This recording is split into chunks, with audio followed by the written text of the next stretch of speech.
I do. Oh, actually, See one? being more cited. That's what I was just saying.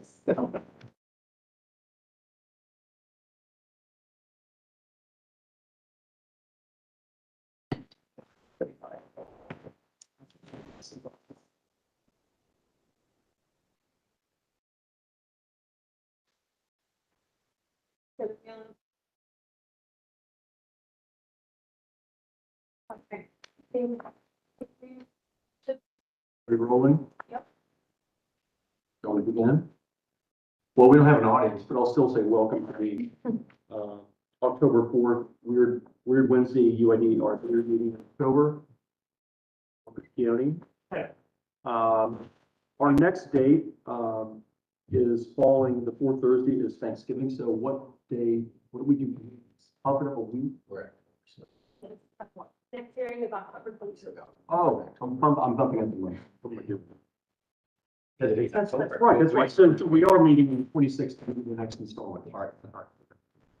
But for everyone's edification, what do we do in Thanksgiving? Do we bump it up a week? I don't remember what. The schedule that's on the website should have the correct. I'll look Usually that up. we readjust it. So we can- Okay. I shall swear in city staff. You swear affirmatively with the whole truth and nothing but the truth. Very much. Would you call the roll, please? Mr. Fleming, Yes. Yes. Ms. Jones, Mr. Reeves, Present? Mr. Sublette, Yes.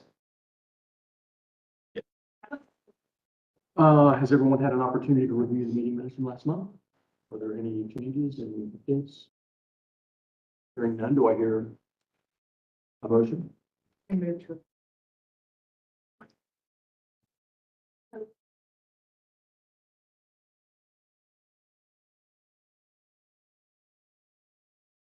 Yes. Ms. Jones, Yes.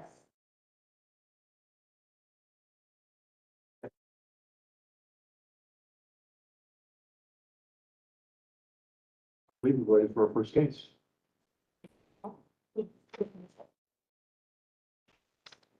Twenty sixteen or something.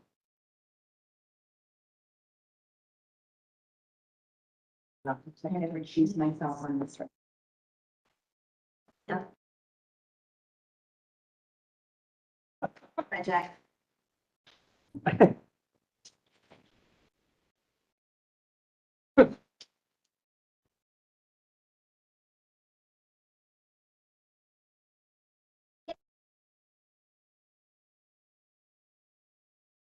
Can you tell us about it? This applicant, right? Yes. Yes. My mother locked herself out of the house. Oh. It is not. So please do not call me after 4. Here we go. So, okay. Applicant. UID 230808 for 2016 North High. Applicant is requesting board approval to reface an existing window cabinet sign as notes the applicant and the previous certificate included for reference in the material. Site plan rendering and details for the proposed signage. The staff analysis is the proposal is somewhat consistent with lines for street frontage and discourages the expansion of non-conforming graphics. The proposal is consistent. Notes that since the previous review, it has been determined that despite there being 3 signs, one sign addresses Woodruff, one addresses North High, and the third is at an angle addressing both street frontages. Further, the applicant is not changing the actual signs, rather just refacing the existing frame. Staff had previously recommended that lettering take up no more than 65% of the sign face. Staff have also previously recommended that the white background be opaque to minimize light spillage and hot spots. The applicant has revised the submission to reflect these details. Are we able to go ahead on the screen to?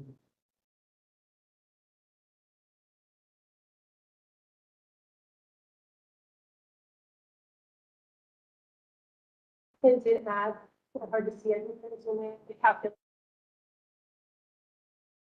go to text.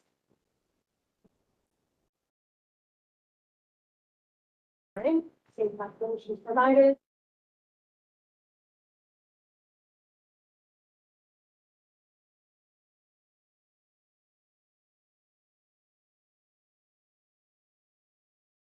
Uh, Would you raise your right hand, please? Do you swear from yourself that you will keep the testimony? Do you have anything you'd like to embellish the city's review? We were happy to have recommendation or meet the staff's request so that they could support the recommendation. Other than that, they've done a great job and been wonderful to work. Anyone on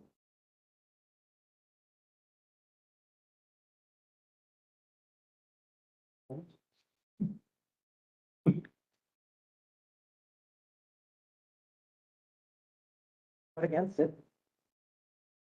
Nothing new that I can add from what I said last time. I understand that the full sign and the right sign are grandfathered because they're existing.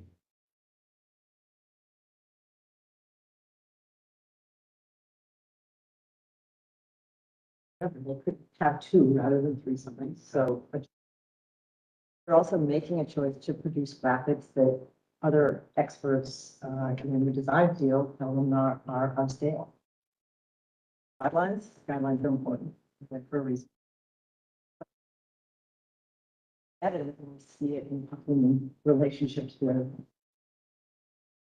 I would very strongly suggest you simply eliminate the sign. Back from the street, so people coming on High Street are going to see the High Street sign. The angled sign sufficiently introduces the look.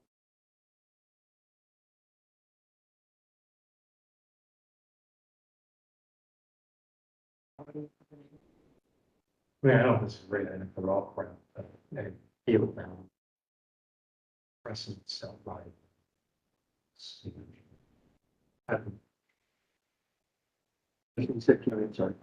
They're consistent with the city's guideline. Because they're not new signs, because they're simply replacing the existing signs that have existed. I think they're within their rights. You know, the pole signs ugly, the roof signs ugly, but we don't have jurisdiction. I agree with KB, that they're unattractive, do not positively contribute to the neighborhood. I acknowledge that we don't have. They're in good shape. I mean, it's look, I mean, I don't know exactly where it was before, but there's Yeah, definitely that's, more clearing. I mean, it's a little bit more scale. they were responsive to the staff's comments in that previous board. I mean, I'll make the motion, Brett. I move we approve the application submitted.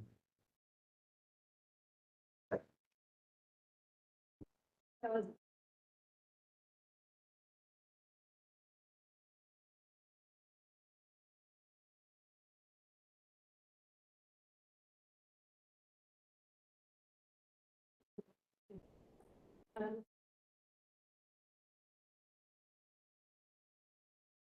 I guess since I agree with both colleagues, As do I. I have no choice but to, in this dilemma, go with,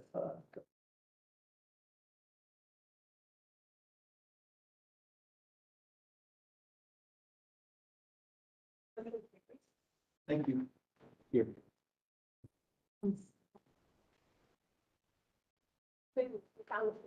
oh, good, that's great. One hidden. My children are born. Oh, my God. Oh, That was not good. lucky I have a great mom taking care of them.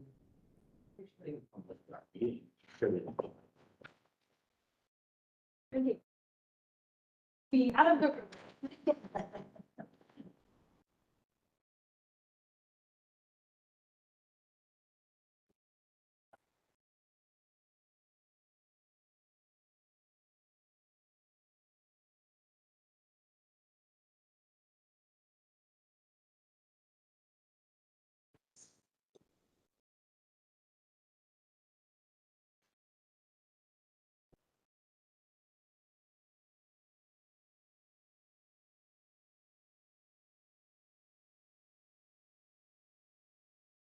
sit at the table.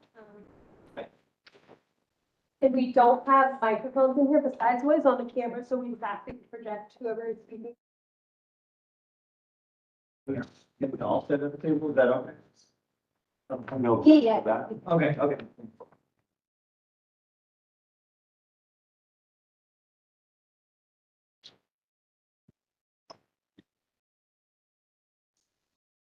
ID 23-09-013 A and B, 19 East. Is, noting at the beginning, this one is, they are requesting action.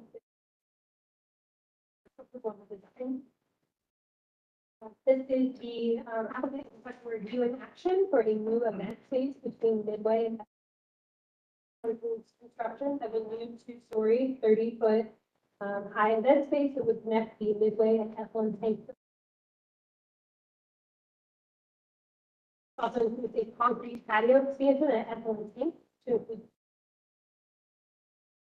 on the retaining wall, and then the specific variance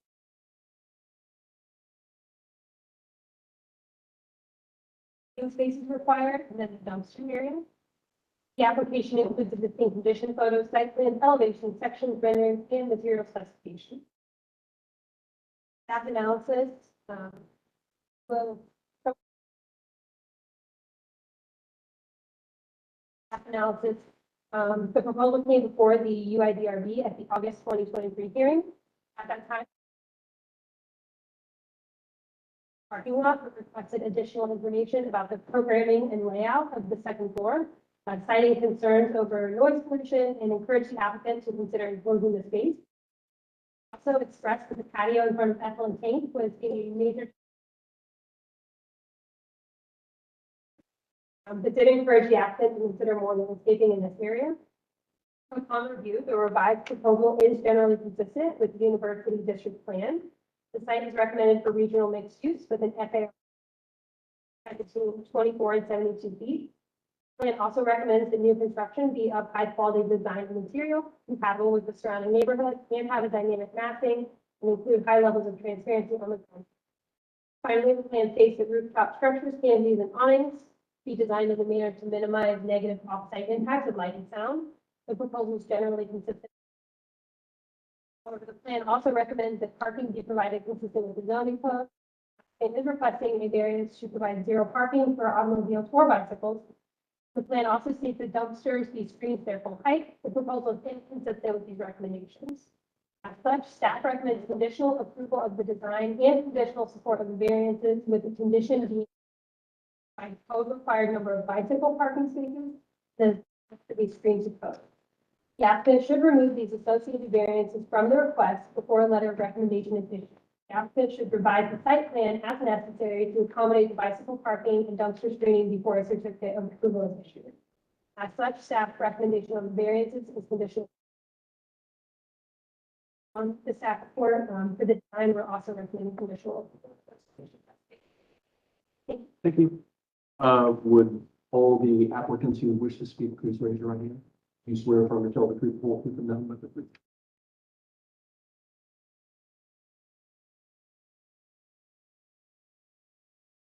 That, the revised design is to specifically address to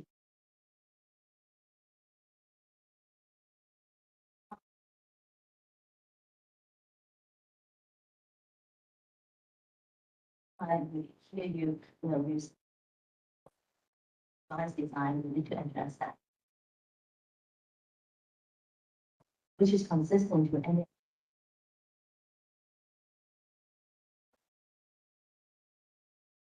The second one, it is very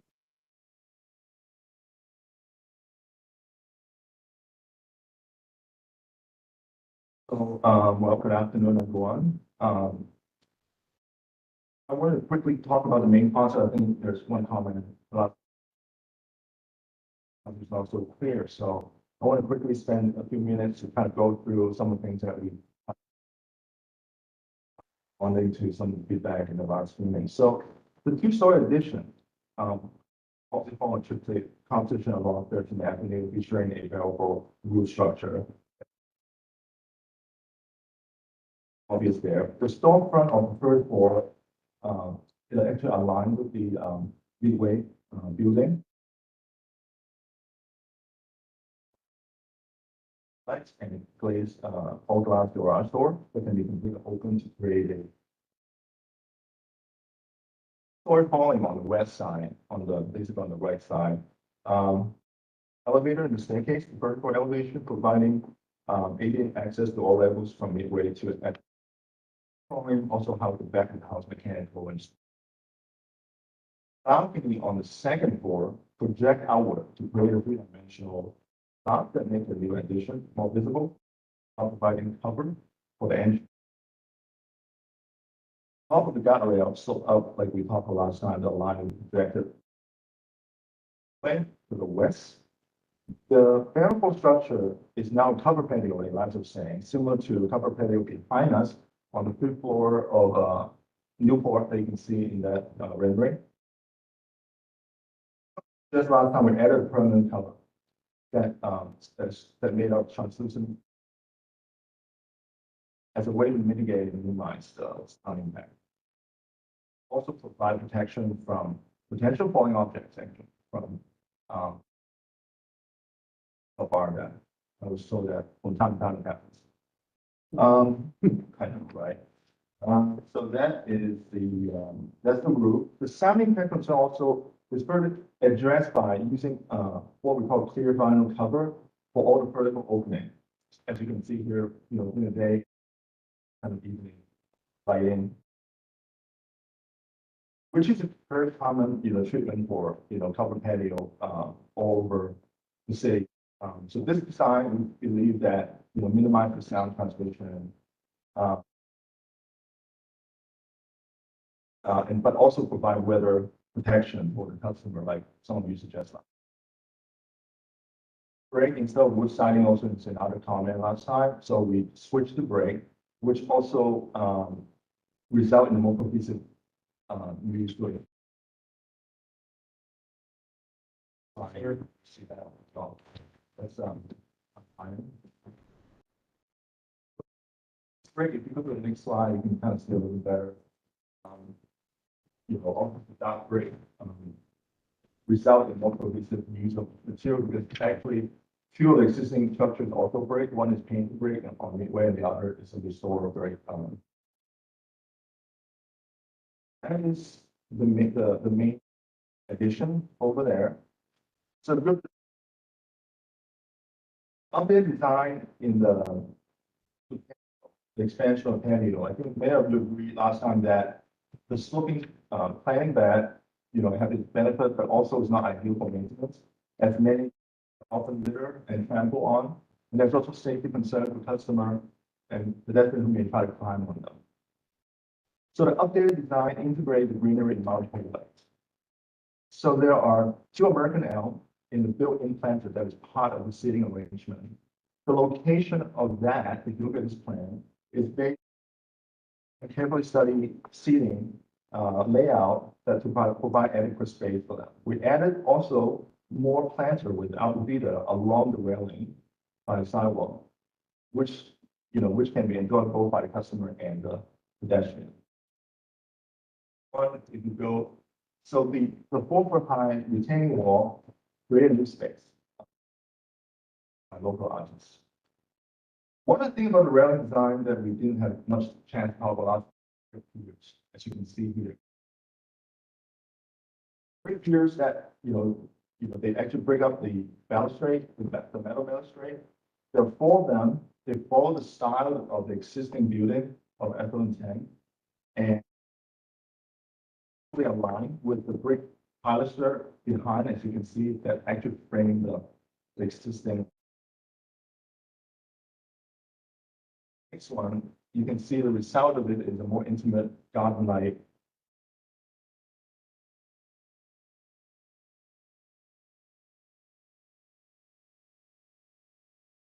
with many of the raised patio in the area in terms of appropriateness.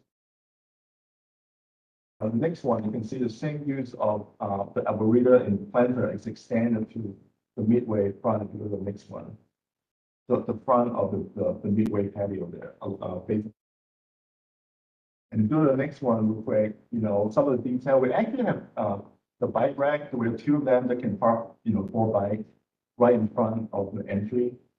We feel like the bike rack is, it's there, it's required, but it's 99% of the time it's going to be used. So we put something there, for people to actually use them, but in reality, there's all kinds of places that you can. But the red, the red bright, I think is a good, is a nice accent to the dark panel, the dark metal panels. Dark gray also show a little detail, for that. With fans that you can maybe see that. Otherwise, kind of dark, metal. Those are the details. And then if you keep going, those are just require drawings for all the elevation, basically, of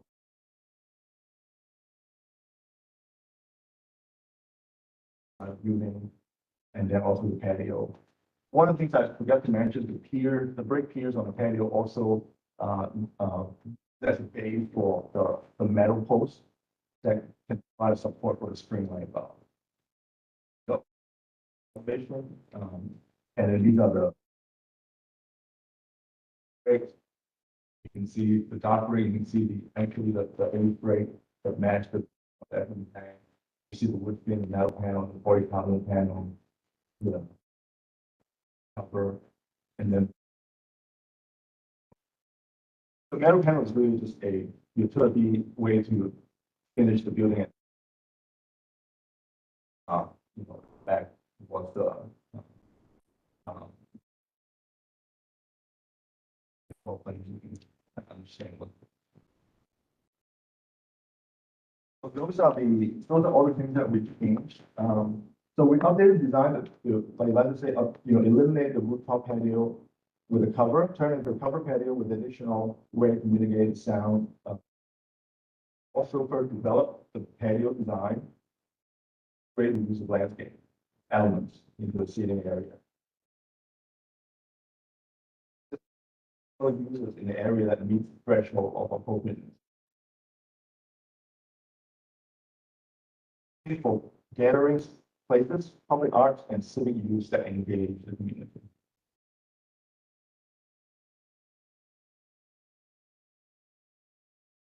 Comments, questions?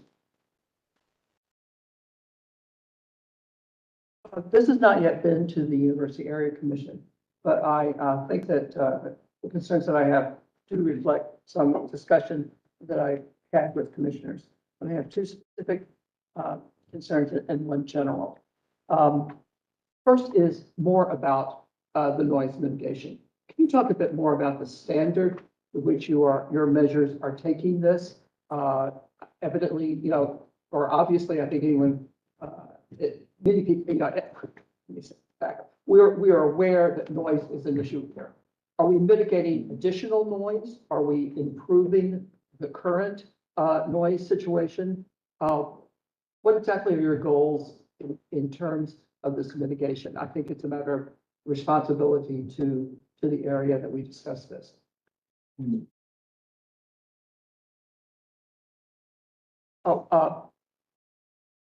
The second issue is the rationale for the elimination of the parking lot and those parking spaces.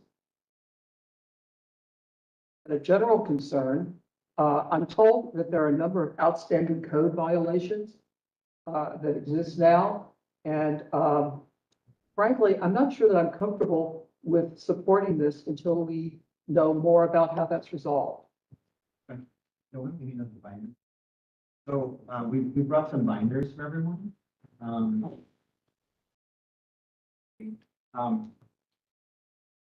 There are 2 sound reports.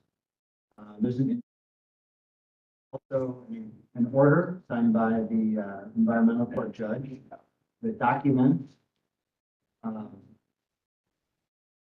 the nature of these alleged noise complaints and the very suspicious circumstances surrounding. All right, please let me know, and I'll send you the whole brief, including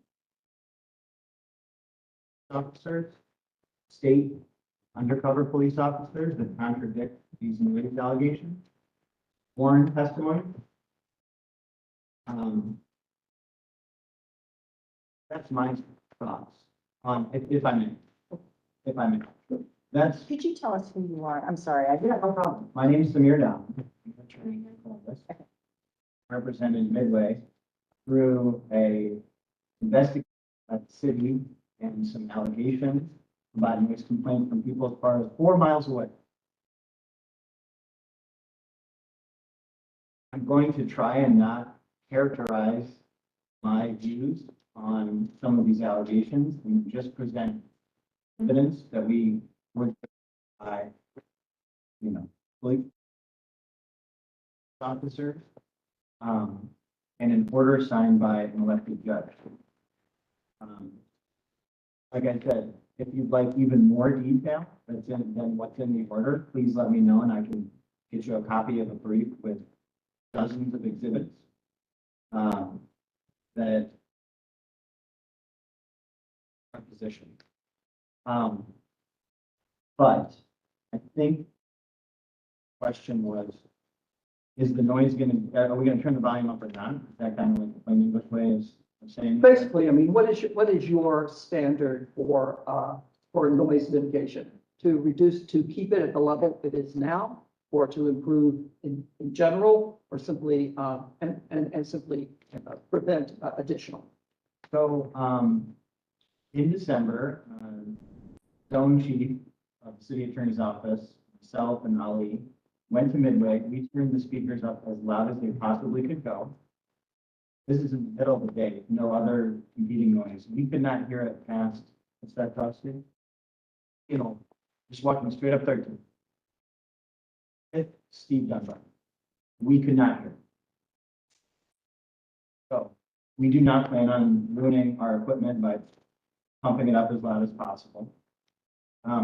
The ways, if someone were to hear Midway or anything from 3 miles away, within hundreds of feet of that point, your drums would rupture. It would be like standing on the tarmac with a plane taking. Force sound to be heard in the plane. But no, our plan is not to blast the music. We're trying to be thoughtful. We are covering it with a hard surface, this polycarbonate, which will even further prevent any noise from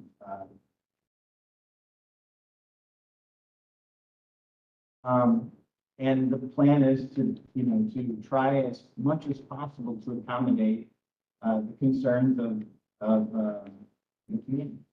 And so one, we're not planning on turning it, making it worse. And two, I think we're trying to make it better by putting a roof over it, containing it. There'll be like the plexiglass walls that will further contain sound and things like that. So, does that? Are there code violations that relate to other issues other than noise? Do you have is this just like I heard someone say something? I- Because we're not aware of any code violations. Okay, yes, I have been told that there were, so that, and I did not have time to research this myself. I don't know if it's something that staff feels appropriate to research, but, I mean, I am going on, I guess, what we'd have to call hearsay in terms of that. yeah, I mean, people spray paint our building like they do. We know about it, we paint over it. Order kind of finalized everything. That was only last December 19th. If there are violations, yeah, we are in communication with all the different city departments. That's those, if you have any specificity, we'll take them up. Any code violations at all? That are currently active. Okay, thank There you. was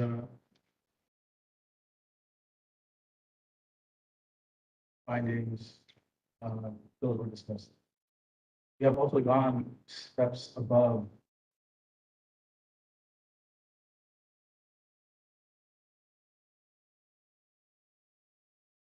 Saturdays and Sundays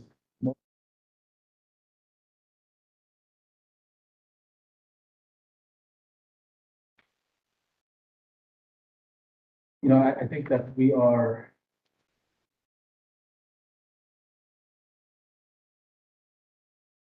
Is being made from the outside and not assuming you're anything.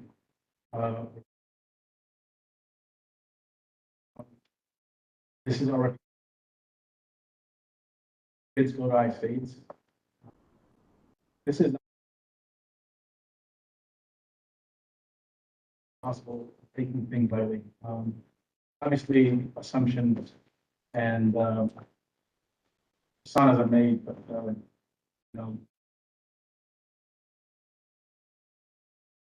lot of these things were just we were kind of Just to repeat, you're affirming that there are no current code to our knowledge right now. We have absolutely zero violations. The other question was the rationale behind eliminating Yeah, the auto parking altogether. right. So that is mentioned in paragraph 34 of the order signed by Jeff Bingo. Order, so the city and us agreed to do that.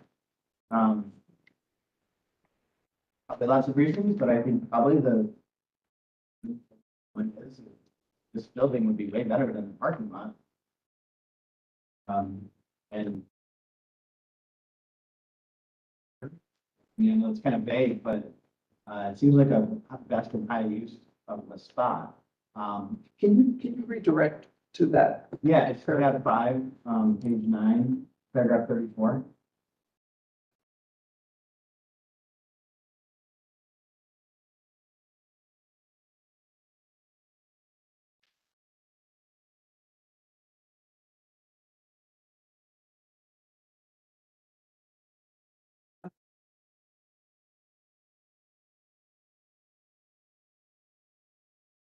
Where that relates to the parking? So I think it says that we'll file an application.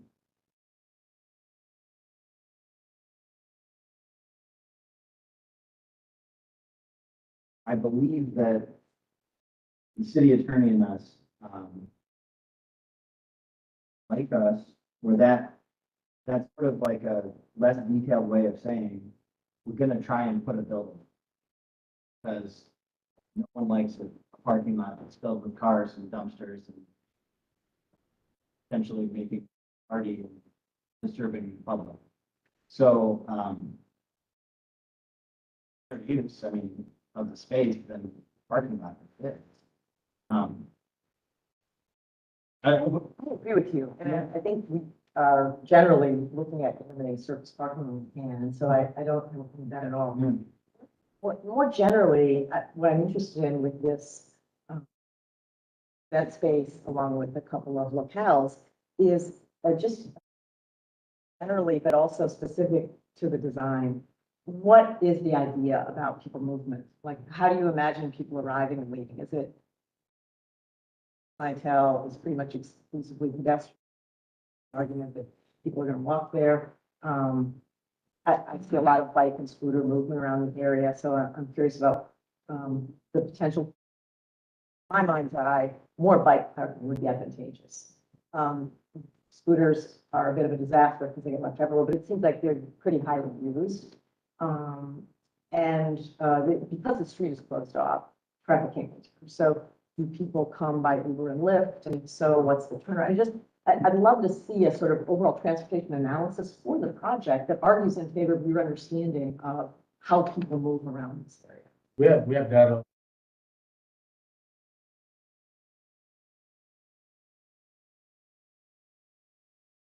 Don't really have.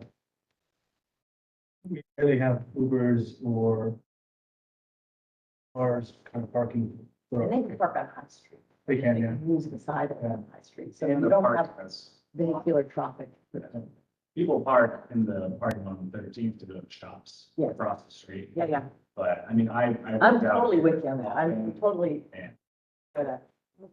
My thinking, and this is what I bring to it, is I would think that more bike parking would be advantageous. We need more bike parking all around High Street anyway. And if you're doing this, if you just simply don't have space for it and need to rely on High Street bike parking, that's that. But I'm just interested the movement of human beings as part of your analysis and part of your design ideas. Yeah. That's important. I also love the idea, and I love the idea of, I wish more people biked, but I think a little better, they don't.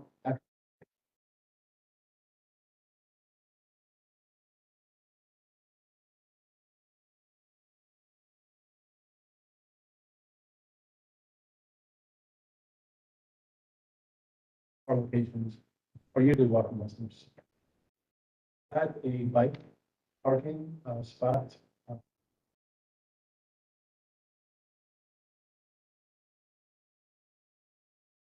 And how everybody.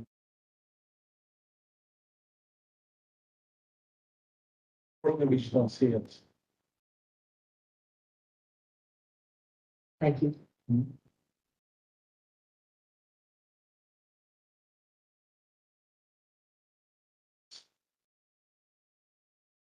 Quick comment on the sound of to make it feel even better.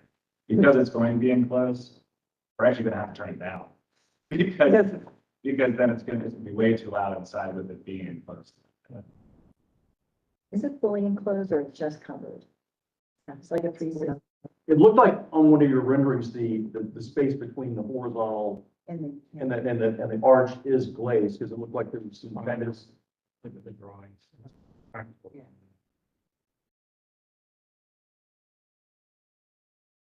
Rating is in the line.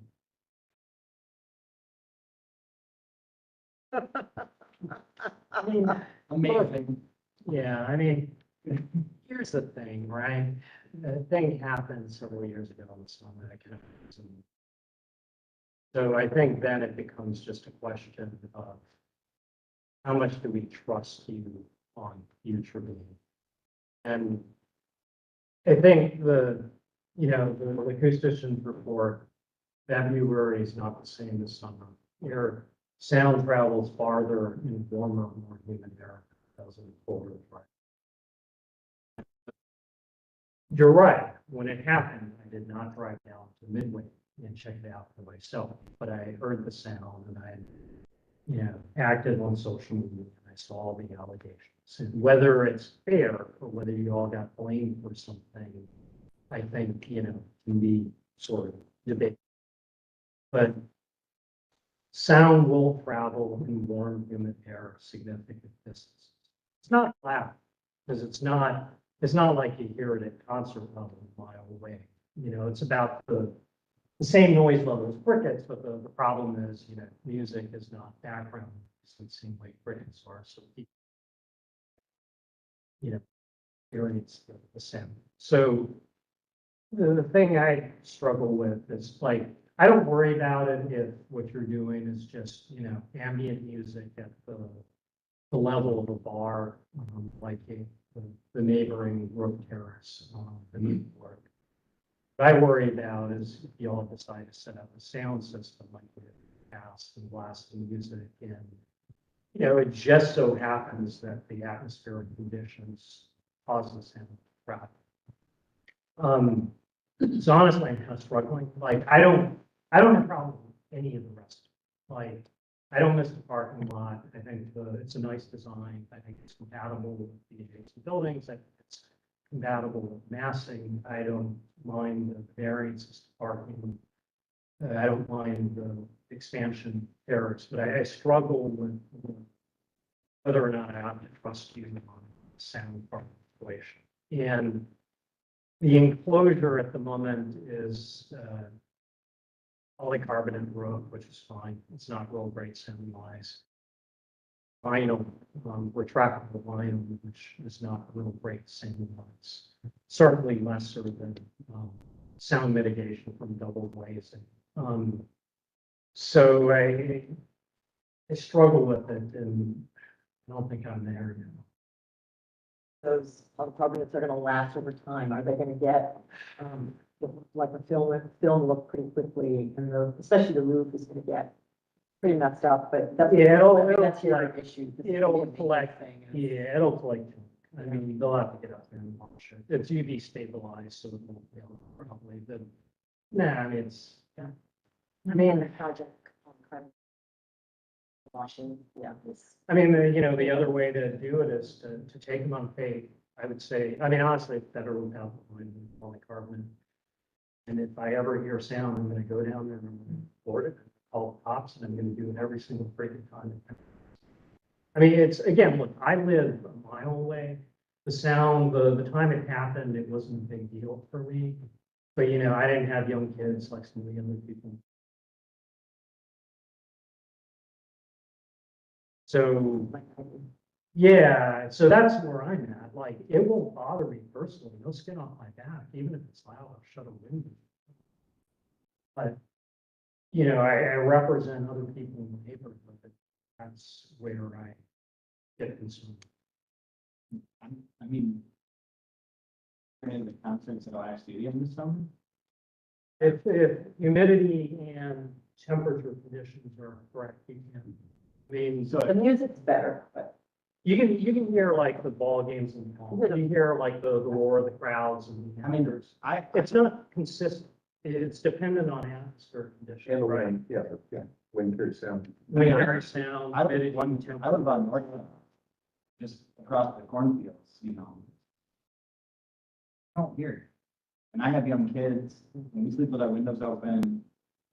And I think that I'm not saying your ears are, I believe you that you heard a sound. I think was it Midway? I mean, honestly, maybe we should all go down there for ourselves, pump the music up and just walk until we can't hear it. That, like, I don't know how to convince of something different. Well, like I said, I think it's a question of faith. So I'll give you an anecdote. I live a block away from Tim West. And when we bought our house, great, right neighborhood. And we went one summer's night in late August before we closed on it, just to see the neighborhood. Wait, did I hear 711? No, it was after we bought the house because it was too late. And I was like, whoa, I did not experience this before. But like the thing is, the conditions have to be right. It's not consistent. It's just the perfect line of temperature and humidity, wind speed and direction. So that's why I say, like, I'm not opposed to this, but I'm a little tense because I'm trying to balance, like, I take you at faith that you're not going to do this. That's what I look more clarity on, and the beliefs and being heard throughout the area. We got Midway in that parking lot. Actually have very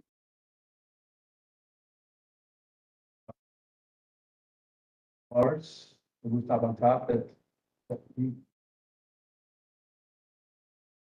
find, they have a consistent system. So, I don't want to sit here and have to blame on.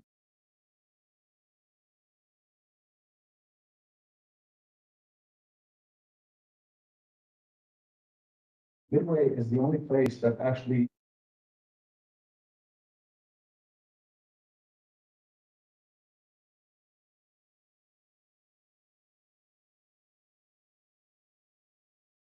we operated entirely. Just to kind of create a little bit more clarity on that. Not to- No, I think you guys got it more. I think if I were to speculate on what happened, I think one summer you guys set up an audio system in the parking lot. The conditions happened to be right. The music was loud. we don't even play in this place is closing some. Whatever. I don't remember. I'll do I think that, I don't think it's not been consistent. I think it happened the one time and it was loud and it got some talk and it's, like I said, it got poisoned well.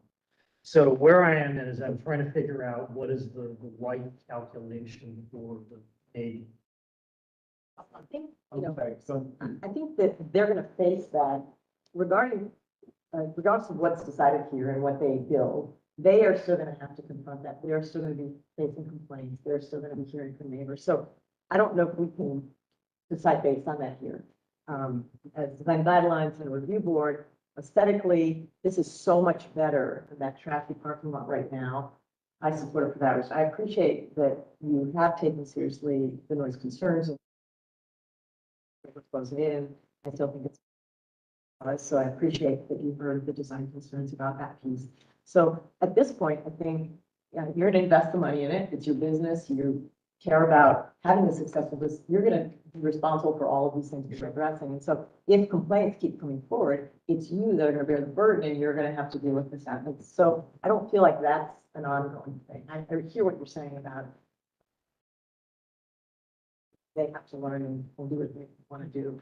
I would like to raise for consideration the patio. Again, I appreciate you hearing that taking away the amount of green space that's here and putting some back is something you're trying to do. So I really appreciate the step that you've taken. And I just would like to make a suggestion for consideration. I'm there a lot, and so I've been looking at it. The drawing graphically makes it look like the wall is lower than it actually is. It's about 4 feet, right? And so that's pretty high. When you're walking by eye level, you're gonna sort of see it like that. And the idea of public art is fabulous, except that because it's primarily at sidewalk level, it's getting damaged pretty significantly. And also, you know, trees and pots, we know how difficult those are. You talked before about doing those in maintaining the space. One of your motivations for doing something better. Would you consider having an 18-inch knee wall, setting the wall that you have there back another 18 inches? So it's going to take 18 inches away from your patio. But when I look at the plan, you could go from 6-seaters to 4-seaters. So you'd have a slightly smaller patio seating area and have that secondary wall allow a planter box above sidewalk level with soil, where you'll have a much better chance at having trees and large bushes survive. And I think it would look much better from the sidewalk, because instead of walking by at eye level and seeing concrete and under a tree, I'd be walking by and seeing the tree or the green material in the space. So it would do things that you want. It would protect the cedar, the people sitting there enjoying the time. They have green space next to them, or opportunity to have kind of a green wall, and it would likewise protect people on the sidewalk. And I think it would give you a better chance at a long-term aesthetically desirable place instead of, which I just don't think is going to be beautiful.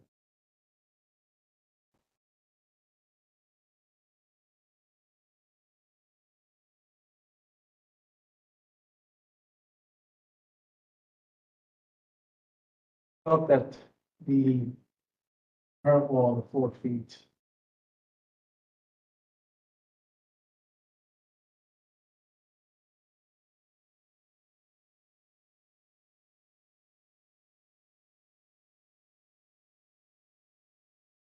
felt that having a secured way of the greenery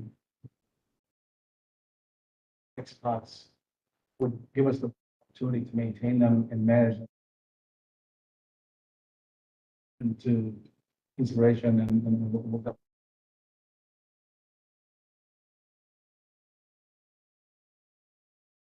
I haven't commented, and I'll agree basically where, maybe where, you know, comments on, hey, I don't know that the sound plays into the past of my mind. Our job is to look at what's best for the area, the other avenues for handling sound complaints. So to me, looking at, I took a lot into consideration, what was talked about. I generally like the design. I mean, I guess the difference of opinion comes in even on the board. You know, I'll maybe take Carrie's opinion a little bit more even on landscaping. My experience has been a small 18-inch area. It's hard to grow anything of size and scale. Not gonna grow trees in it. Anything that I would rather see what's on there with a larger pot if we get the larger shade trees. How big are the ponds? Sorry? How big are those The ponds? part is 30-inch by 30-inch, and then So what if you set the wall back 30 inches? How much would you lose in the state?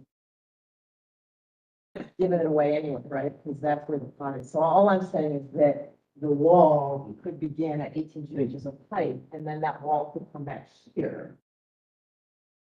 Add that soil area. Maybe it's heard between the two larger planters, so you would only lose it in between. Yeah, I mean, there's. Then that's what I'm saying, but. We have to, that tree planter is large. So you're saying the wall would do this? Put it in this, in other words, so that Yeah, in this area, this part. You're not losing anything. But they still have artwork here and here. I'm not, so. It could still be grass fired.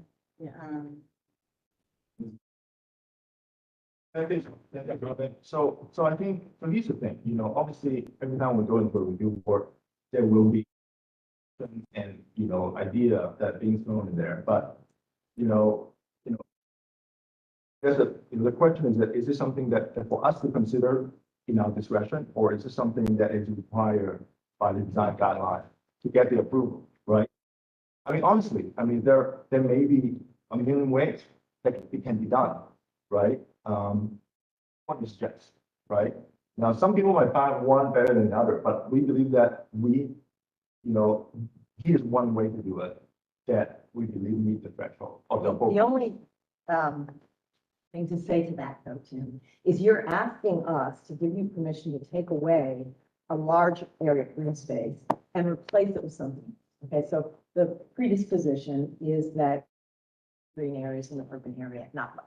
So if we're talking about how you're contributing to advance to improve the quality of the neighborhood, I would have to say, I don't think this is an improvement, given the fact that you're taking away as much green area as there is now. Like I know you've said before, and I understand that maintenance is an issue, not able to keep up that sloping surface. But if we just take a measure of amount of space, you're taking away a lot of green area and you're putting back a hardscape wall, something that's going to heat up, something that's not better necessarily for drainage and for other. So it isn't just a difference of aesthetic opinion. But we also offer you design recommendations for your evaluation within the construct. So you still have the obligation to produce something that's contributing, that's better. And I don't think it is right now, which is why I'm trying to offer opportunities that would meet both ways. In other words, give you the greater commercial space, the greater seating space to run your business. Options that might make more desirable and better green space along that sidewalk. For the record, a little bit more clarity, that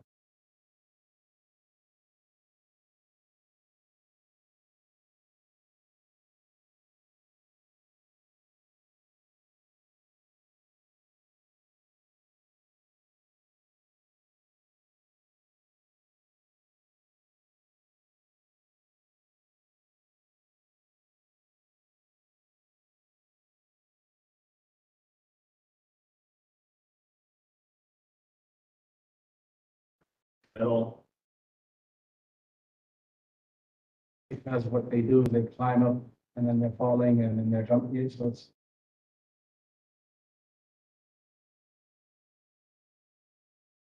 All out is going to make them less likely to try to climb over the wall.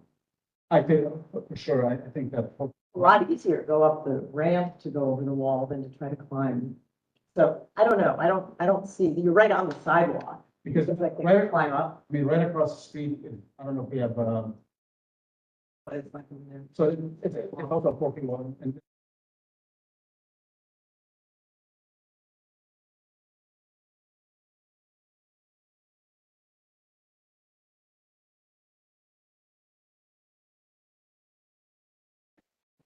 And I think the current design on the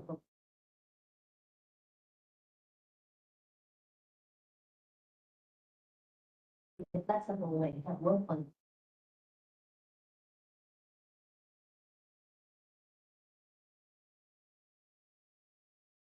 Parts from being presented in. So this right now the design is simply just to put something on there, to show times. Also others you can. The physical location you've chosen is that sidewalk level. Right? So we're looking down and we're, it's where it's going to be constantly hit by things moving by it, right? So if your primary goal, if you're really focused on providing good public art, is that the place you would look at? I thought this isn't my space, but I do think there was a comment from someone on the board that said, like blank spaces tend to get damaged, but art doesn't. I don't know, that's just. Regards that are at the level of the sidewalk. Or not, but I mean, I think what Tim's saying is, are we like close enough, or do we have to come back again?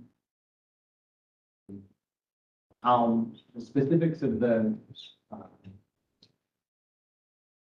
thanks. I mean, I think the bottom line is, again, going back, obviously, this is not design jewelry of it. You know. It kind of is, actually. No, it's It's not. in guidelines. No, it's not. There are Yeah. guidelines, they're just.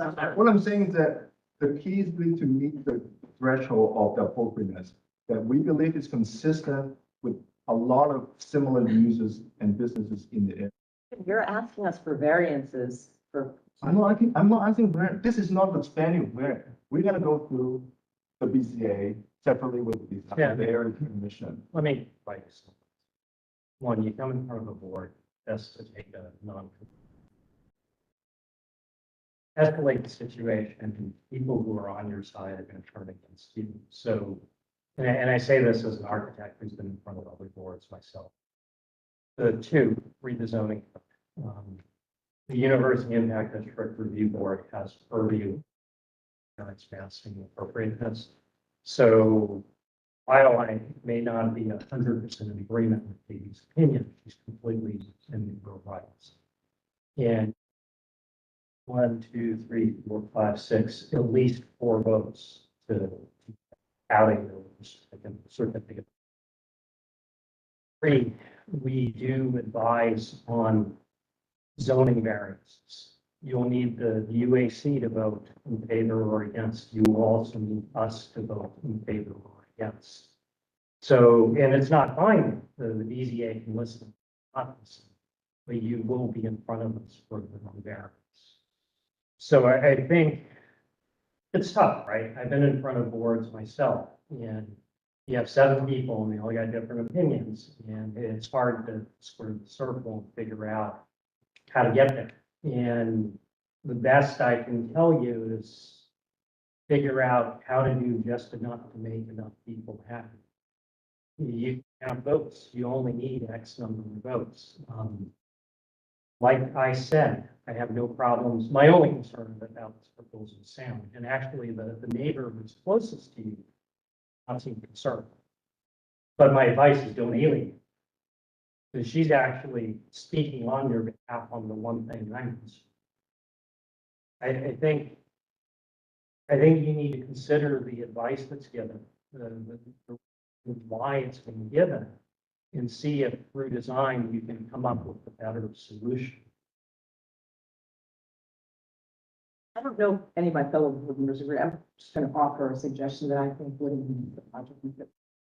So I would say, can you go back to another view that's not this oblique, it's a straight on view, that one, yeah. So, I mean, maybe there's a compromise, maybe, actually, you know what, can we go to a plan? It might be easier to plan forward. There we go. So maybe what you do is you take this in for Katie's comment. I don't know if it's 4 feet, it's 4.5 feet. And then you've got, so you're picking up this for table space, you're picking this up, well, some of that from table space. So you do it twice. You do it once there, and you do it once there, and you put 4 big shade trees in it. And you fill it with shrubs or whatever, and you know, whatever's right. And the plants are gonna be better because I don't have a lot of hope. They look like arborvitaes you got there, and they have a tendency to spontaneously die, especially if they're, you know, exposed to cold weather and they're in small pots. So that's not an ideal situation. The other ones maybe, but what plants will rely on for long-term growth and health is soil volume. And if you maximize the amount of soil volume that they have, you're going to dramatically increase the likelihood that they're going to survive and thrive. And I do agree with Katie completely that I think it's additive from a streetscape standpoint. I think it's also, as they grow, it's additive from a patio experience, everything.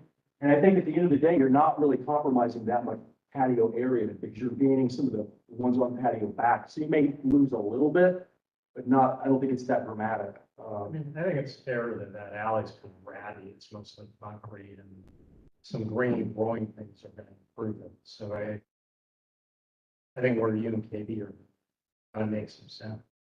I'm okay with them expanding the patio, but they gotta meet you halfway and make them area. that.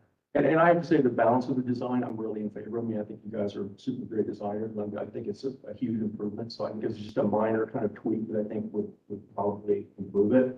So it's just, that's my only suggestion. I mean, I certainly don't hate it now. I just think this might lead to a better long-term viability of the project moving forward, so.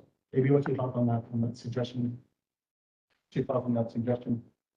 I'm sorry, What were your thoughts on the suggestion? on his. Yes. I'm exactly aligned with him, and as a landscape architect, he understands much better the root condition, the health of the plant material. Yeah.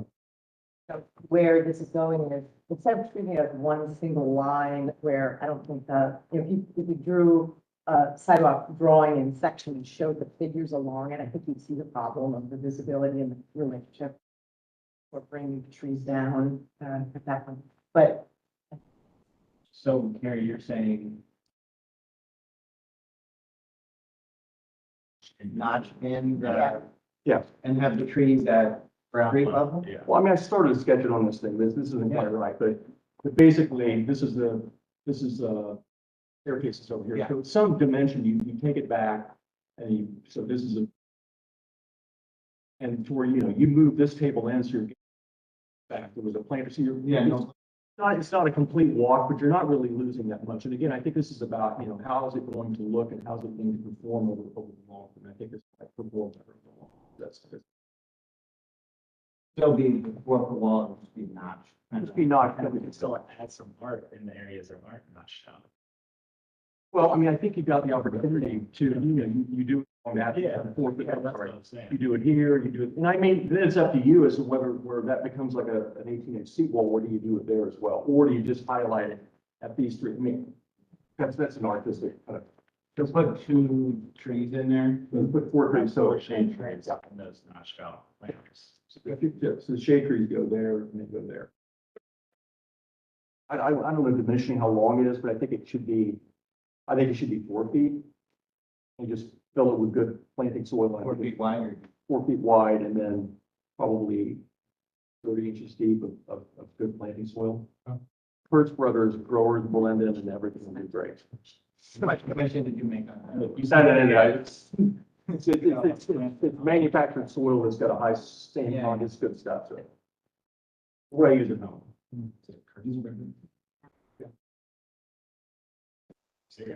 Got a lot of plants. It's Hertz Brothers. Yeah, they've got several locations that they basically specific sand and loam and clay content. And you could literally buy small plants to sell this for. So. if it's appropriate at this point to make a motion. That we support the changes in the music hall area, and that we invite them to come back with a redesign for patios. So. Okay, we're talking about the variance.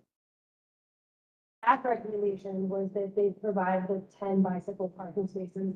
The variance request that I received said that they would be providing none, but they're showing 4. So. Are you okay with 4?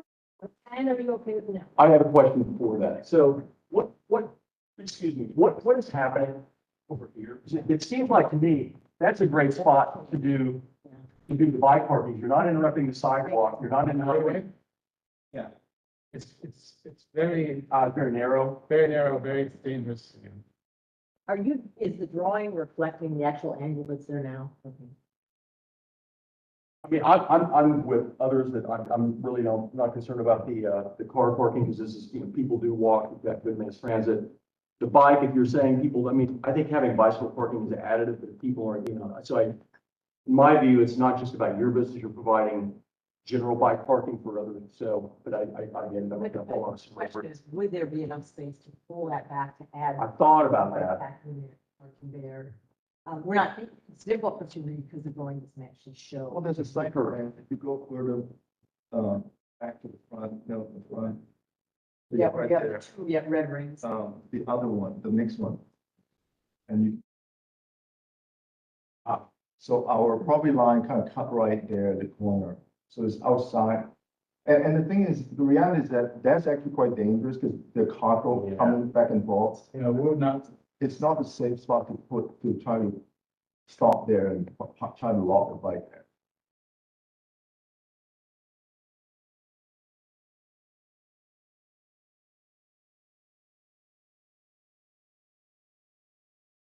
nice. Ever since they changed Summit, Fourth Street to have those lanes,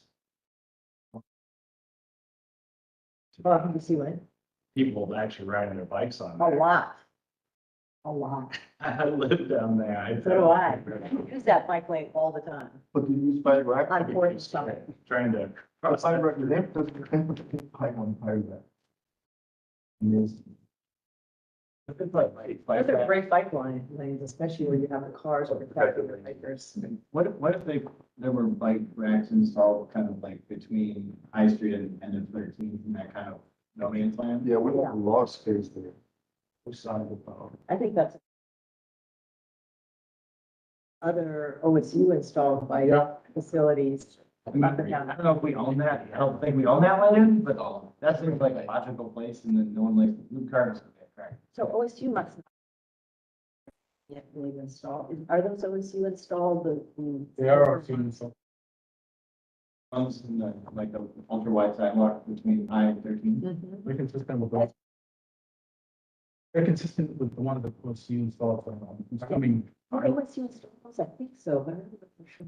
I'm just making assumptions. I think so. To put them in the right way would create another set of. We talked about public service. I see.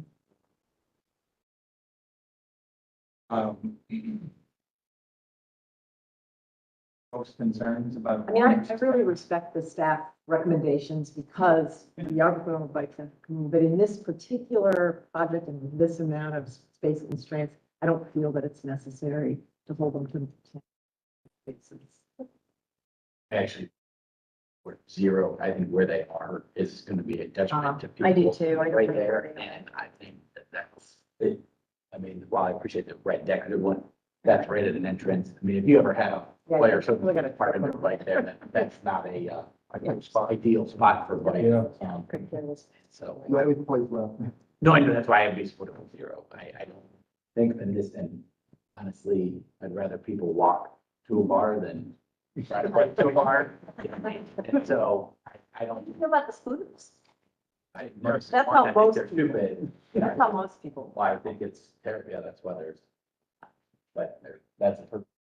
Out of the emergency room at OSU about midnight, see all the figure. So many Anyway, to answer your question, I don't feel like any like parking would be a necessity for me to support the.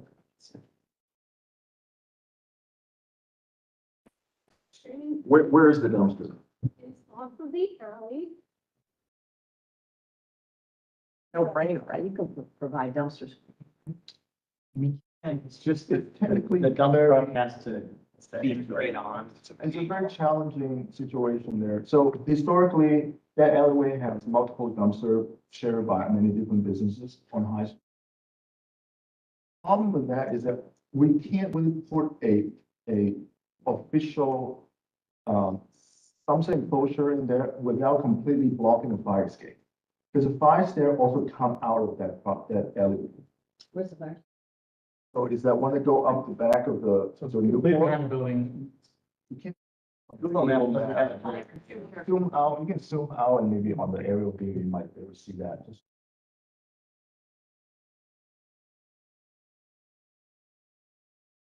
yeah, so all of the rest there come out of the alleyway. So we kind of have to let those dumpster kind of hang out there because once you put a fence in there and it's just gonna block that. There's 4 businesses dumpsters there as well. That's not ours, so. So it's a, And the bands going to the Newport always go through there. Yeah. Have one Area. out of 4. The, will be, our units here that Yeah. I'm looking at, and this is technically an alley, so we just want to put out there that, you know, there are folks who have windows that face this. But they're currently not yours because aren't they currently? No, That's that's shit. That's all right. There's a bunch in the alley. It's just Google Maps. You can't see down that, or down that Usually it's, narrow. usually that dumpster inside the.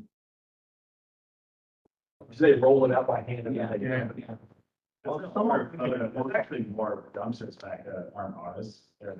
So directly behind that one, up against that other There are 2 in that space, and then there are another 3 further down. So we were in dumpsters and much for us to handle, and we separate.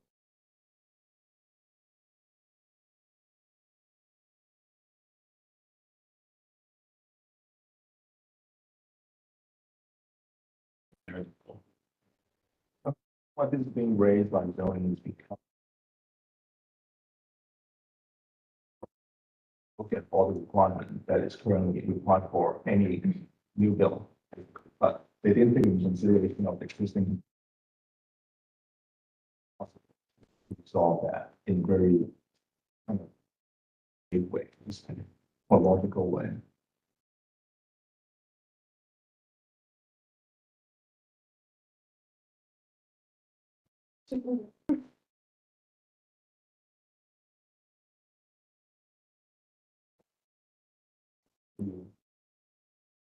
Refuge trucks actually go down the alley off of North Pearl. No. They have to wheel the garbage things out Out of to Pearl. Pearl. On Is this a garbage. one-way southbound alley? Yes. It is one-way. Yeah. Some of them cannot be wheel, has to be at an angle because the truck have to lift it up. So that you can't be just like perpendicular to the alley. Right. Yeah, yeah, But you This can't is get- all based on the large metal container, Mhm. whereas, and I don't, do you know the volume size of those? This is 8 yards. 8 yards. Because in other areas where you can't fit an 8-yard container, they use 300-gallon and they move them. And that would be more handwork. Would also take up less space and look less ugly. Or 8 yards and completely filled up like this.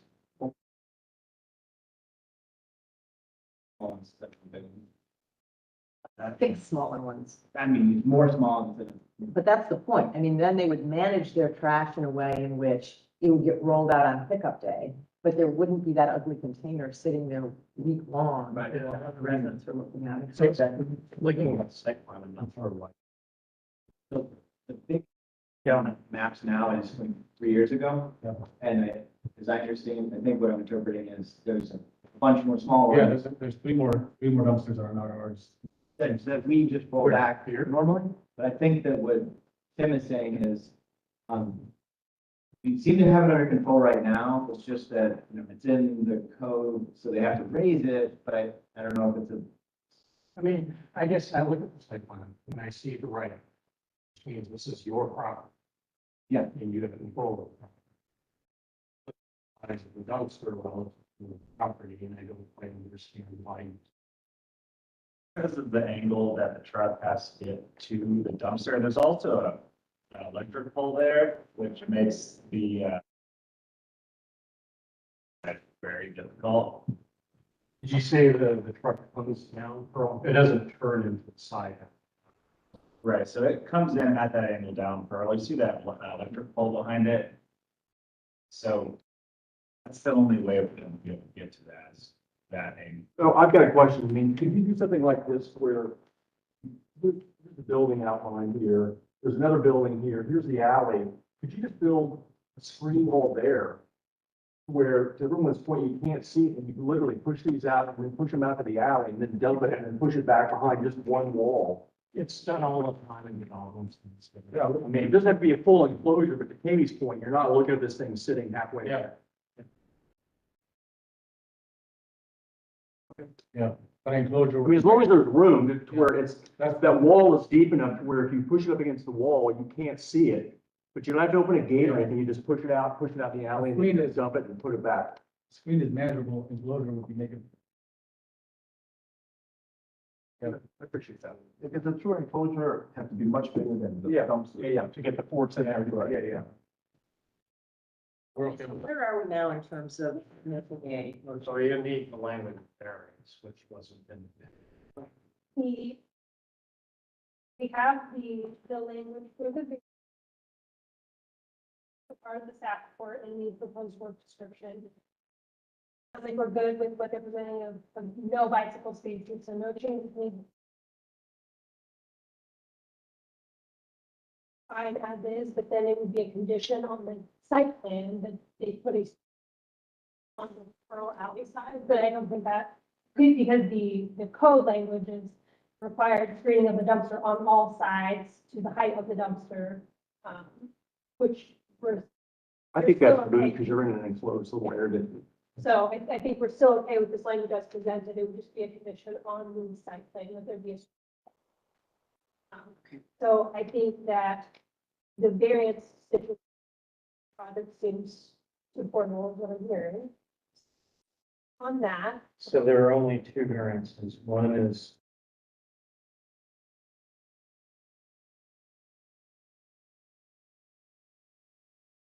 allow them to screen the dumpster in lieu Eliminating all the auto parking. there are four technically. There's a loading space to go from 1 to 0. of. There's, So, I mean, I guess what I would suggest is this, if we're gonna do on the support or not variances, read the language, please, variances, so we can be clear on exactly what we're voting.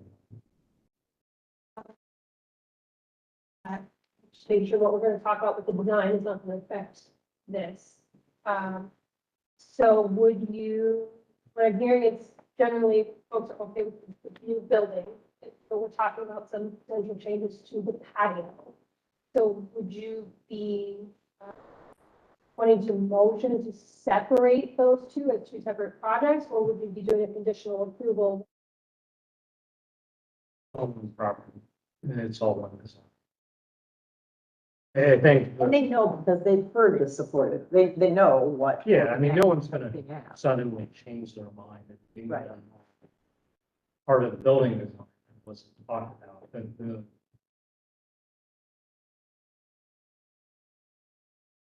I said that's one, then a conditional approval. not get a conditional No. approval based on conceptual drawings. So typically, the precedent of the board has been drawings that represent the project that will be built, roughly 30% into construction drawings. Every architect will show a pretty rendering, but then do a construction drawing for something that is completely different.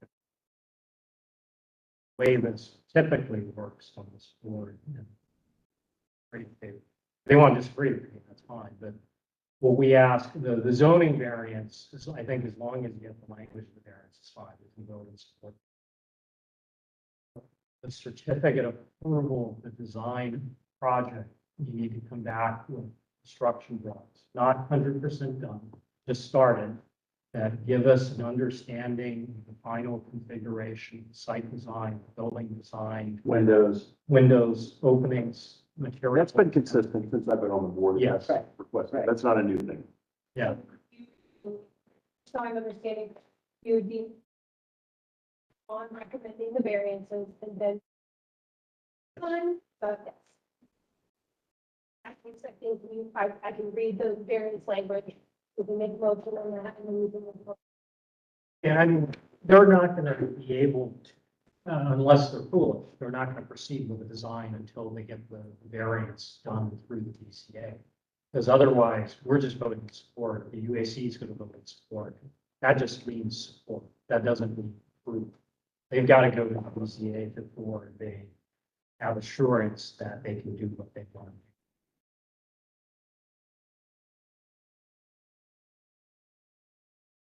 Language as presented is the variance to code section 12.53, minimum number of loading spaces required. The applicant is requesting a reduction from 1 required off-street loading space to none. Code section 3312.49, minimum number. The applicant is requesting 2 variances to this code section. 1, requesting the reduction from 96 minimum required parking spaces to none. 2, the requested reduction from 10 bicycle parking spaces to none. Third code section being requested for variance is 3321.01 dumpster area, and then 3325.361 section C, which would cover the requested reduction from required screening of the dumpster area on all sides to height of the dumpster to screening on no sides. Yeah, I think, well, that's why I think we would have to make a motion. Make a motion to make that change. One other question, I missed the discussion about loading. How do you load and unload without loading the spot? You stop in the alley. That's what they've been doing here. Most of other businesses, High Street or the alley or both? no, it's mostly the alley, so there's, when they park on the right-hand side of the building, they still passable, stuff happen.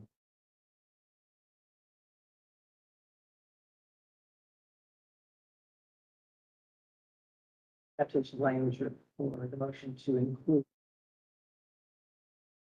dumpster parking on one side. Bring it in also. Screening on one Bring it side. on from- Because the build allow it, that will screen the other side.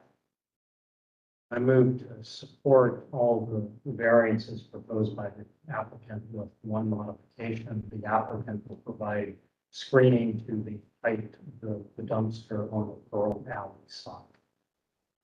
And I said,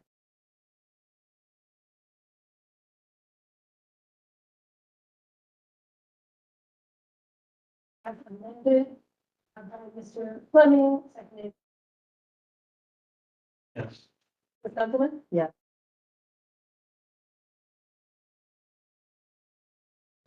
Mr. Fuglet? I'll abstain and look forward to the discussion. Shared. Okay, thank you. And Mr. Smith? Yes.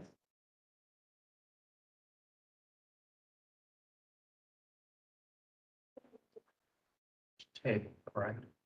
Um, Continue. I moved to continue discussion.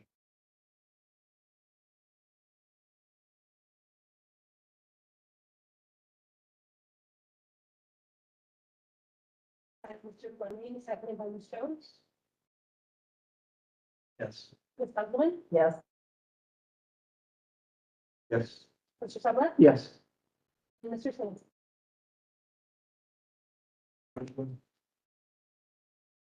I just want to get some reassurance, so I just want to make sure we understand exactly what's expected for this continuation of the design. So we're saying that the come back with 30% construction drawings and how we present it today, but then we'll modify the patio. Yeah, Based on- here's my suggestion. And come back next month or whenever, but let's resolve the last bits of the design. Come back and get the site design settled as a conceptual thing. And that will give you reassurance at that point, the design is good. You can proceed, you can do the thing, and then come back at 30% CDs for your final sign. But as long as you've got, like, you know, from what I've heard, the one thing outstanding here is the patio outside of that one tank. If you can satisfy the members of the board that, that's satisfactory, then I think you're good on the design based on what I've heard. So just to clarify, and I'm totally with you. So it sounds, does anybody have any concerns other than putting in this 4 foot by 30 inch addition to the patio? And I think the member of the board who lives closest to you is not concerned about sound, so I'm willing to take her opinion on it. Because I'm not concerned. What I said is it's going to be their responsibility in perpetuity, and they've already had to address a lot of legal challenges and other things. So that will continue if they're not honoring what they say they are. So, you know, it'll be your nightmare if you don't do what you're promising. I mean, it's a nice design, like I said, it's gonna be much better. Thank you, guys. Thank you very much.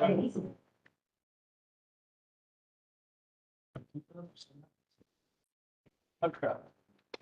He. Green.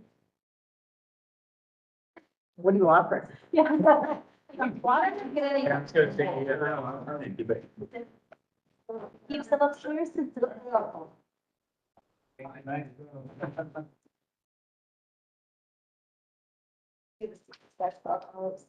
Be sure to. Already coming. Set up. Right, where you guys. End of the table, we're fine.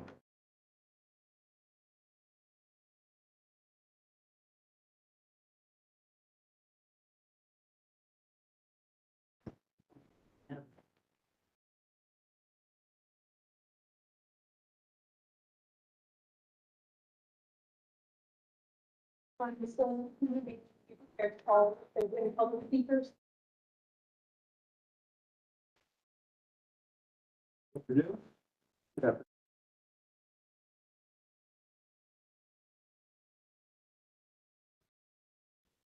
We have some additional information. Certainly. But we need to let the city do their review before we. Okay.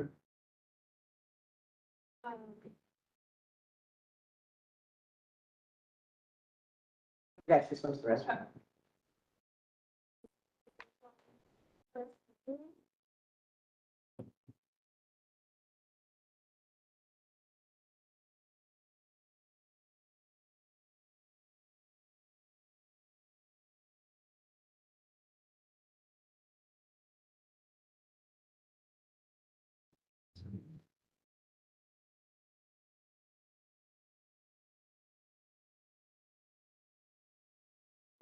Sure.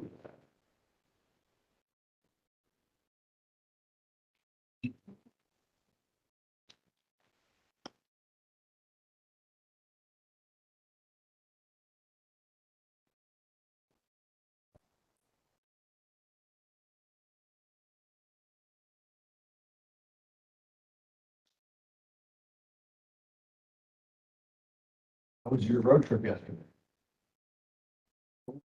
Oh, party bus.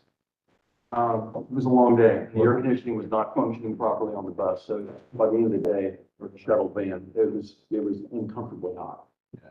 It was fun. It was good. Yeah. Jordan earlier? Always.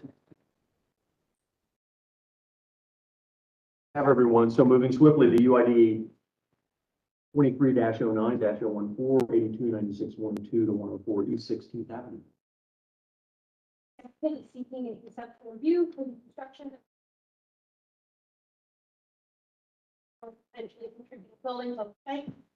Construction of a new 6-story residential building with amenities, terraces, suites, all first floor glazing, street trees, and parking on portions of the first. Conceptual floor plan and site plan sections and elevations. At the July and August 2023 hearings, and the right direction, but there was still concern over the quantity and quality of the green space, preservation of both the duplex and the significant architectural elements of the church, the building's relationship to the surrounding neighborhood, lots of community and cultural space, and that the project would be overbuilding the site. This proposal is generally consistent with the university district recommended land use is institutional. The guidance on adaptively reusing institutional sites can be generally compatible with the existing neighborhood fabric, noting that higher density larger sites, provided that the proposal includes usable open space, adequate parking, and addresses other plan design guidelines. Staff notes that these properties are generally surrounded by parcels recommended for higher intensity residential use. A high development on this site could potentially be supportable if the proposal should be compatible with the surrounding neighborhood in terms of size and scale. The revised proposal is somewhat consistent with this recommendation, although more intense than the current use. Staff recognizes the transitional nature of the site, as well as the proximity to other high and medium density residential and hotel development across the street, and that the applicant has included a step down to 4 stories on the eastern property. And also recommends the preservation of contributing structures. Buildings on the site are potentially contributing. The applicant is encouraged to preserve the duplex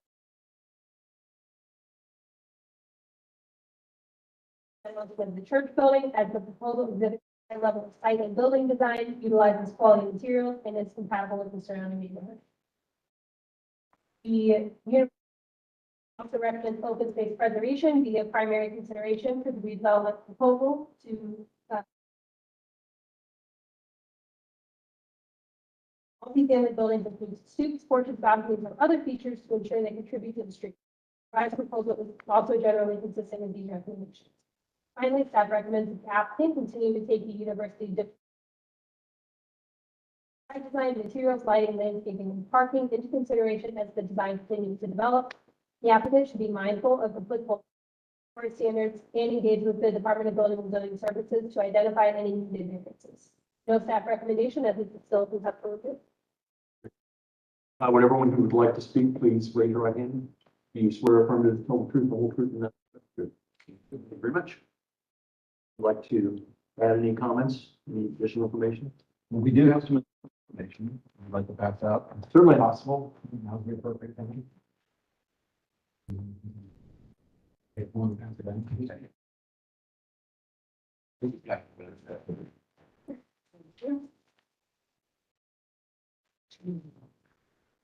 Once you have to clarify what the variance issues around this. We have not had them identified yet. Okay, I think, so that's not yet relevant. I mean, I think it's, its use, I think it's VR, which doesn't support the density of the height, so they would have a change of use. Same height. Yeah, please, that one.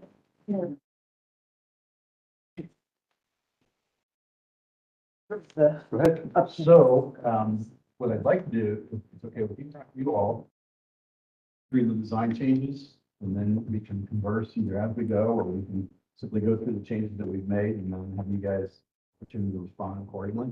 The information on there, we can go through at the same time as well.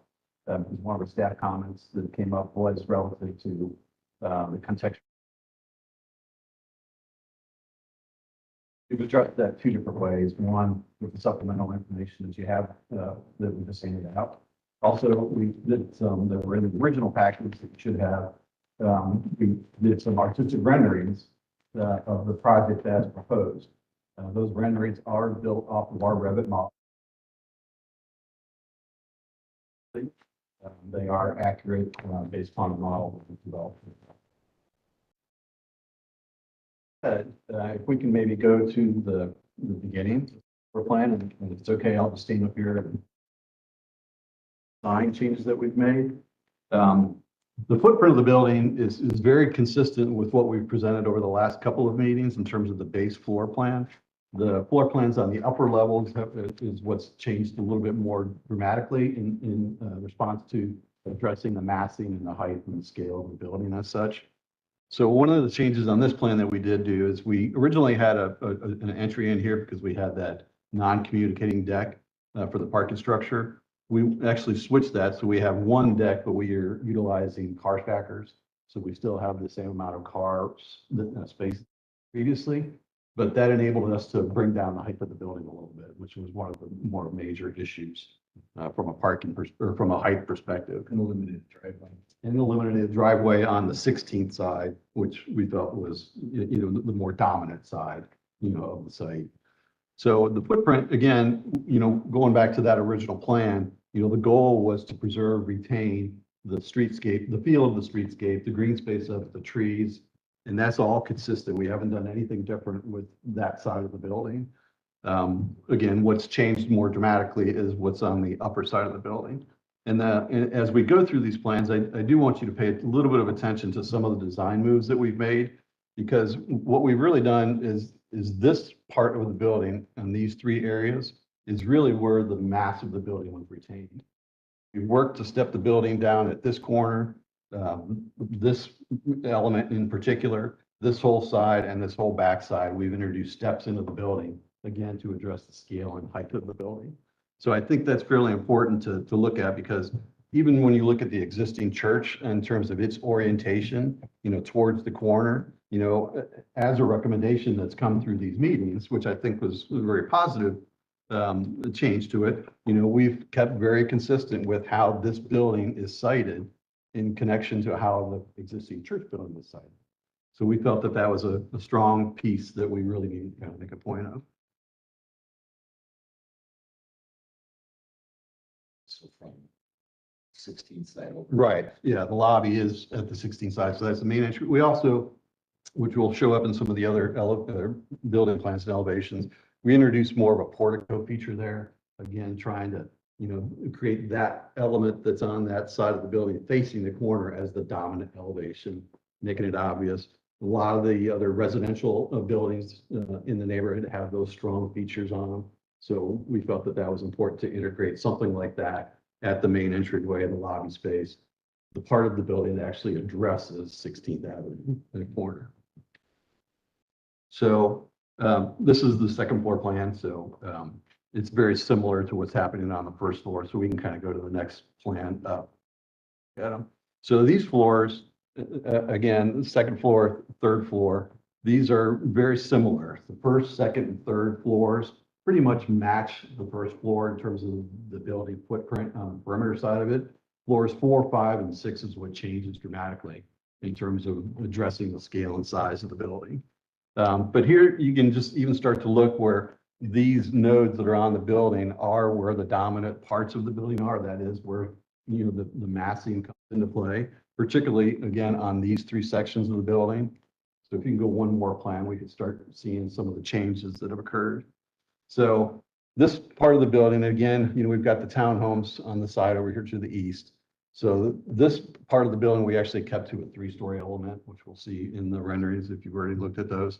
And then on the upper floors, this is where we've started to step back all the way around the building. So these 3 pieces are really, again, where the mass starts to take place, you know, on site in the building. We felt it fairly important to start stepping down on this side.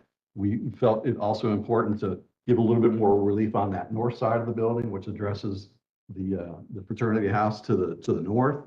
And then on this side is really where we made more moves in terms of the building design. Not only did we step it here, but we've got a second step over on this side as well.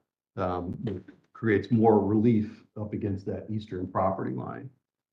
And then go to the next one, we can kind of just jump into the elevations because this is easier to read than the plans, quite honestly.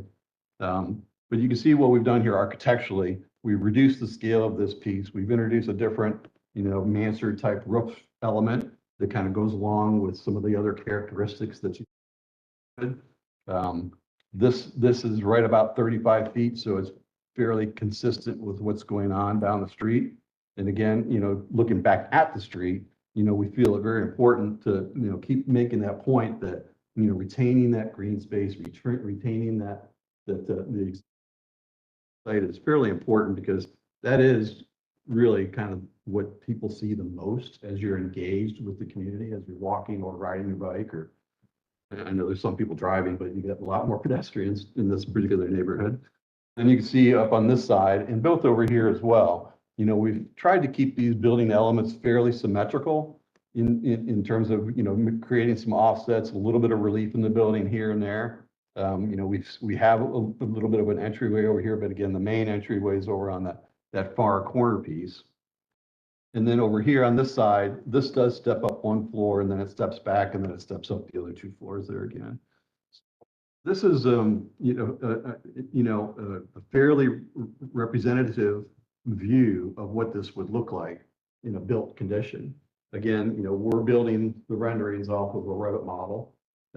Everything, you know, that we have that are the existing, obviously we don't have drawings for these, fairly accurate to what's been illustrated to what is actually there.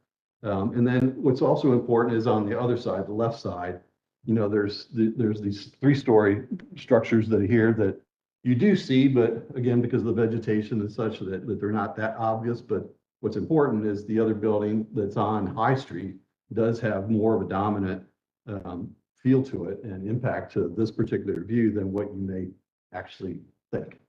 So I think that's an important point to make as well. And then the next rendering, again, this is the dominant side. So you can see these are the 3 features that we've talked about in terms of retaining where that massing of the building is. You can see how on the far left side, we've stepped down the building on that corner, again, to try to, you know, it's kind of interesting that, you know, as you go this way and as you go that way around the building is where we're trying to step the building down as you go through the community. So working from this corner, either up through Waldeck or up on 16th, you know, this is the dominant thing that you'll see all the way from High Street, most likely.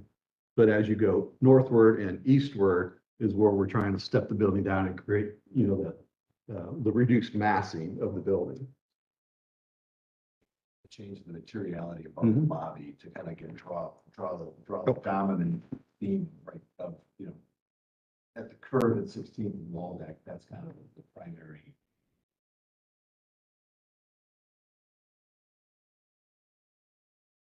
Point. These windows, you can kind of see that they're tinted and such. These are the windows that we're proposing to reuse. So again, we've talked about preserving and retaining those within this building design. So this part of the building, that entry piece, very strongly influenced by the reuse of those windows. And, you know, this is where we also have added that small little portico, push the facade in a little bit to give it a little bit more grand entry kind of feel, because that is the dominant elevation that's facing 16th. So that's a good point that I wanted to make sure everybody was aware of, that through the course of the design, we've talked about retaining those stained glass windows. We've talked about reusing them in a more appropriate way, in the sense that more appropriate, you know, on a day-to-day basis, as opposed to, you know, on the opposite side of the building. And so and this is the lobby space. So, you know, those particular windows are going to be a major feature on the exterior of the building, but they're also going to have a major influence on what that space of the building. Regarding the wood panels, you know, we are still planning to retain and preserve and reuse those on the inside. We just haven't gotten to that level of detail in terms of how and where. The obvious place that would make sense for those to be reused would be, at one example, in the lobby. There's other common area spaces on the ground floor that are there for the residences. So between the lobby space and the common area spaces, we feel that's the right location to reutilize and repurpose, you know, those features in this new building. The conversation with Dan Pease in their office was that that lobby's around 30 area of that area that would be sanctuary. And so we would be all the insulating wood ceilings in.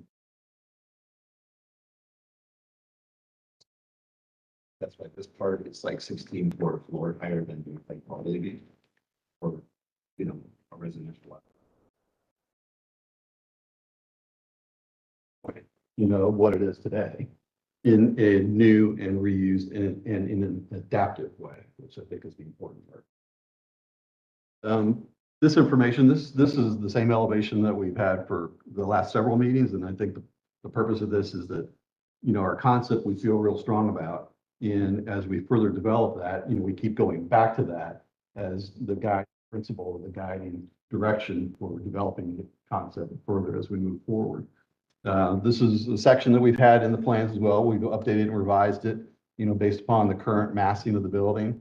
So you can start to see, this is on the north side, the height of the setbacks. This is the fraternity house to the north. And then this is the 16th Avenue side, where the lobby is, the entry porch, and the residential above. So you know, the building's obviously taking shape in terms of, you know, how we're trying to address the scale. 2D doesn't do it real well. That's why we felt it was really important to get into this perspective renderings on the artistic side, which shows more of the movement that's in the building itself, both from a height and both from an in and out standpoint. You know, I think one of the, in my opinion, one of the strong features of this design is these building elements that come around, because going back to that concept elevation that we did some time ago, the idea with these elements is to try to keep the rhythm of what's going on the street as it is today. It's not exactly the same in terms of scale and proportion, but being able to have the positive and the negative in terms of how the building moves, we feel it's pretty important, particularly as you turn around this fairly unique corner. It's not a corner, but how the building presents itself.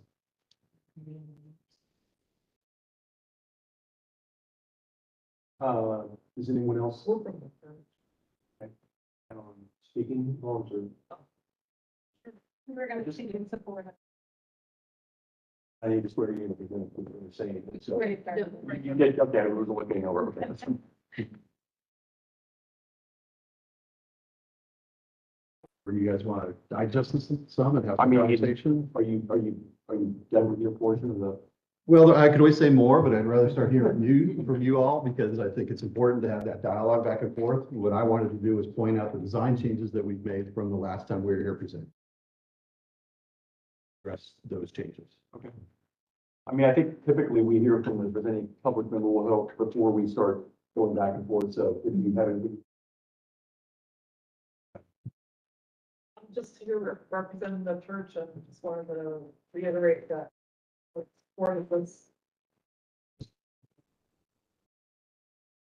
The designs involved, and we met with Landmarks Foundation back in May before it was voted to be on the endangered list, and have an understanding that it wasn't meant to shame us or the community. We should have redevelop the site, it was pretty, and bring positive attention to it.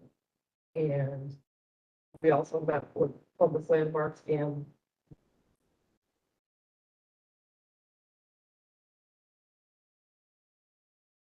back I got from everybody that was there, there was some positive and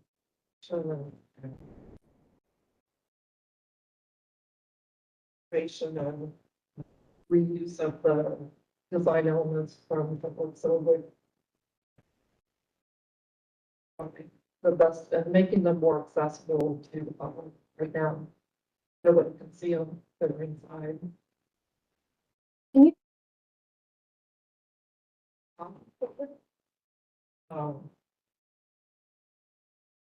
Here to support that they've taken on it. Working towards. Thank you very much. Agreeing with somebody with this pastor. I was never a pastor at Summit, but the pastor charged with taking this legacy congregation into a new neighborhood. Part of the reason why we're moving is the weight of the building and the different maintenance and the cost of that. So we're grateful for this project that's able to retain these elements and able to make them accessible, and also help us continue our ministry of creating a safe space for the Columbus community, like Summit was for so many years. And also just for the videos that it is possible to redevelop this and use those elements. So yeah,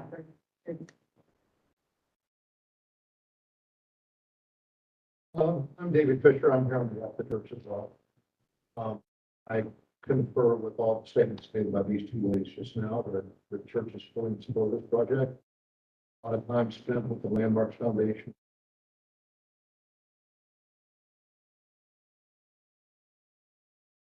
Building here. And not maintain.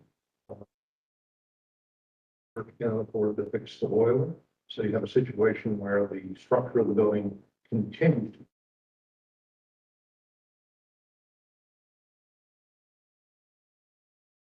bring some design elements in with respect to stained glass and the elements inside to try to respect the heritage of what has been in the church, all of which, by the way, is indoors, not outdoors, with the exception of windows. Try to address the concerns of the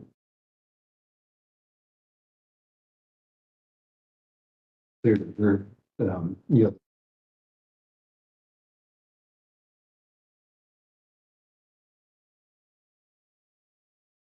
Big part of that.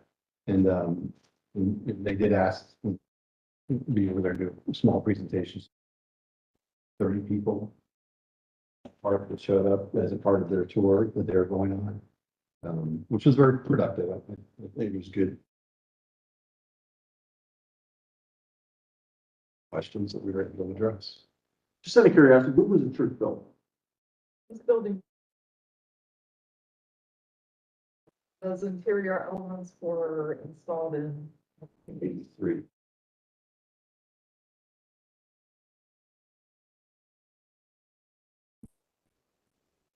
Open up to the board. There's comments, questions. Oh, well, I'd like to. which we want. Oh, in that supplemental information, you can see this is coming out, but the reason we put this together, we commented in staff report about looking at the context from the north side of the building, as a basis that we did take the road model that we have there and we included into Google image. Buildings that are, to the south and east of southwest. We added into this was zoning map is on that last page. And I think what's important there is that there's a fair amount of land that has been already rezoned to be 110 foot. You need to read the language of the CPD. So I looked at this because that didn't smell right to me. And Because what, I'm sorry? it didn't smell right to me. So yes, this is how it appears on the zoning map of the city of Columbus.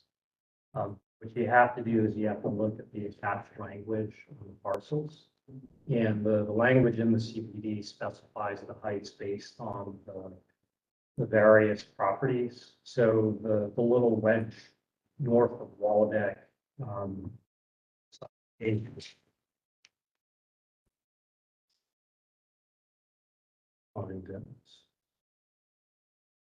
All right, so wedge north of Waldeck sub 8, the actual height of the CPD is 60 feet. Property south of 16, sub 5 is 60 feet, and sub 6 is 45. Under 10 foot property is sub 4. That's where the hotel's supposed to go. So just read the language. It'll give you a better understanding of the actual effective requirements of that area. And John, I'd like to return to the massing setting, which came up last time. What you're showing there in massing was from an older of the framework plan from the state. And I talked to carpenters and they said it's unlikely that the massing of the parking garage on 16 would be above 4 stories. They can't release any massing because of a non-disclosure agreement with the hotel development right now. But they said, given the number of parking spaces allocated, it wouldn't be cost effective to build this scale. They said, oh, no, they wouldn't anticipate it being any higher than 4 stories, or likely 3 stories. So that is what would be across 16 back. So you might just check that out with. Well, we did. Options. We met. It's still an intense use. Yeah, it's still, it's a lot of. Right, but I'm only speaking about the massing you're presenting, because you're presenting something that preceded the current version of what Campus Partners is anticipating. So this is an incorrect representation. Yeah, well, we presented.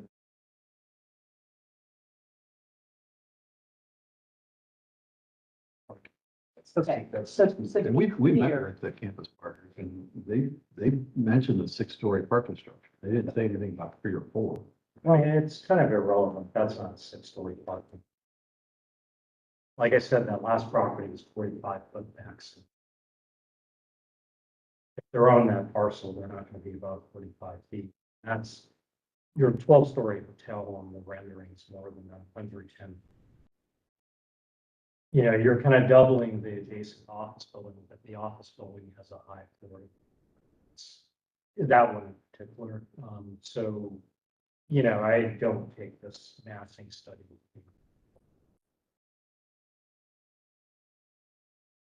Phrase it that way, to be representative of the potential based upon the zoning. So I apologize if, that we didn't get into that sub area to. I mean, I think it just comes down to the base issue, right? Like how much building, how much height, how much mass is appropriate for the site. And, you know, the documents, yeah, the documents here are meant to make the argument. I think I appreciate your trying. I mean, you've been, you know, the project is substantially, well, not substantially, changed from the last time. I think the removal of the driveway in 16 was a nice move. I think the setback of the building to the east as it adjoins the adjacent neighborhood is a step in the right direction. I would say I'm not there yet. I don't think it does enough. It's still overbuilt for the site. I think the staff recommendation from the last meeting round gave you guys a couple of decent options. One was to keep the duplex on your site, and then you could start at 60 feet with your building adjacent. The other is if you had to get rid of the duplex, that you went no more than 4 stories for a significant portion of the building. My view, this is not significant. No. Tony, and where I see a significant issue, is problematic in this mapping, is what you're doing to the yards of the other 2 duplexes. So you're putting a very high mass, it looks like it's 6 stories when it gets west, the backyards of the remaining duplexes. I understand correctly in staff recommendation that staff does not support removing a third of buildings. We would encourage them. I also support.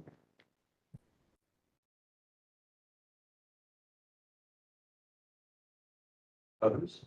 I think that you have, both what you show and the way you show it, significantly improved in terms of the building itself and very helpful.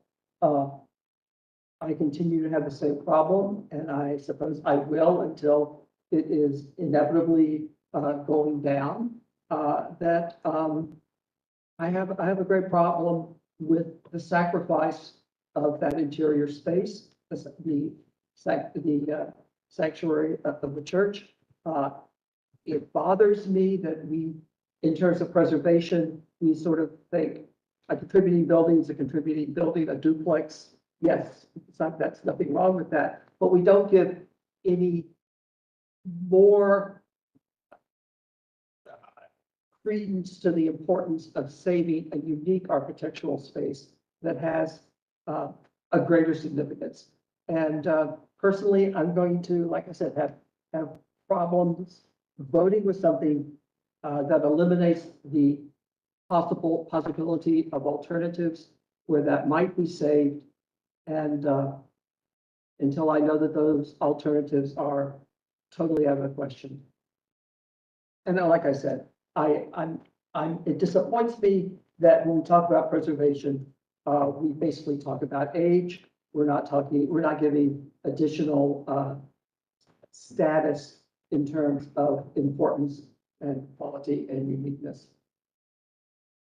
UNESCO just honored the Hopewell Indian sites in Ohio, major recognition worldwide. Imagine someone saying this Hopewell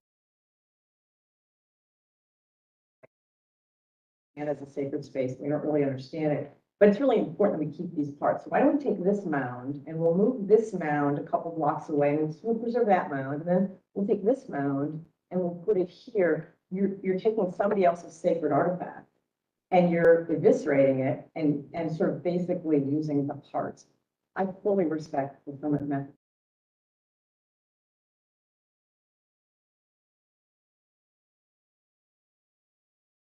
This piece of property and we articulate to maintain it. I certainly don't for a second disparage what they need to do.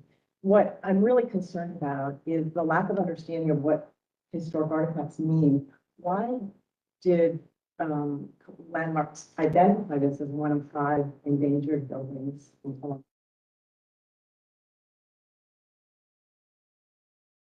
The day before, in December.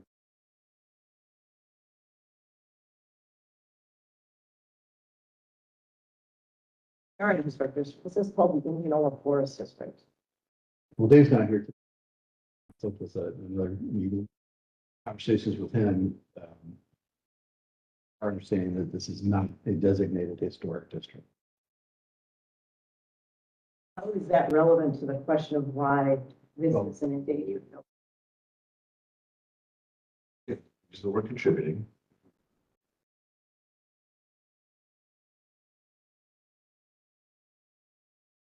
Which here, when we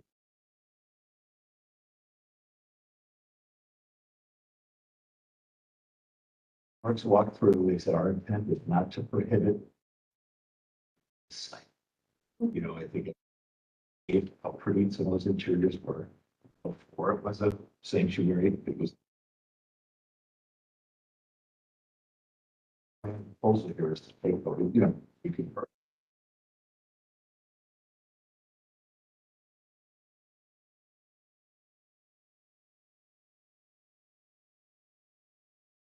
I mean, majority of the people, you know, be here. In the sanctuary. And that is, So we're- and that is simply not relevant to, Well, to the relevance of the importance of the historic artifact. We are not. Hold on, hold on. I didn't finish But I- speaking, but the point what I'm saying is like, if people have time to go in and say these things, then we're, you know, we're trying to put them in a position where they're gonna be more prominent than they are now. And All due respect, however, what you're doing is you're taking something and you're picking it apart. A stained glass window that is symbolic, that was part of an entire enclave that was a sacred space. That same window, once you put it someplace else, There's a lost renovation. its significance. there's a renovation of an old gymnasium. Who cares what it was before it would became this architectural artifact that it is now? They do. And please, no, I do not, I totally Full support, respect for the I community. totally respect the church's efforts in terms of their continuation. And they have to make money on the project to continue as a congregation. I don't disparage that for 1 second. All I'm saying is that we don't share a cultural value system. I don't expect you to agree with me. We don't share a cultural value system. However, in the realm of architectural preservation, something and pick it apart and leave the bones behind. I mean, the thing is, as an architectural entity, because when you're in the space and you see the glass in those elements, you see the baptismal font inside the building, there are stained glass doors that take you from the public space into the second. I already took the order. All of those things were part of a whole that's greater than some of the parts. To me, as an architect and somebody who's reviewed.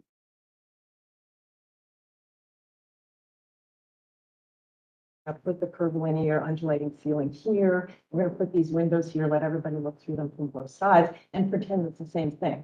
At least own what it is. You're salvaging some beautiful artifacts that once meant something and now they will become part of your new building. That's, you have every right to try to sell that. But that's a completely different thing than of what the architecture once was as a set of relationships in a whole that was greater than the sum of the parts. Well, one thing. Won't be- Can I just say,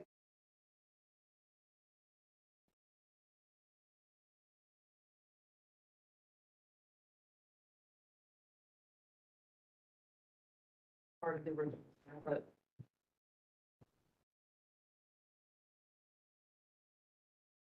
Almost warming center. Not feel sacred from now.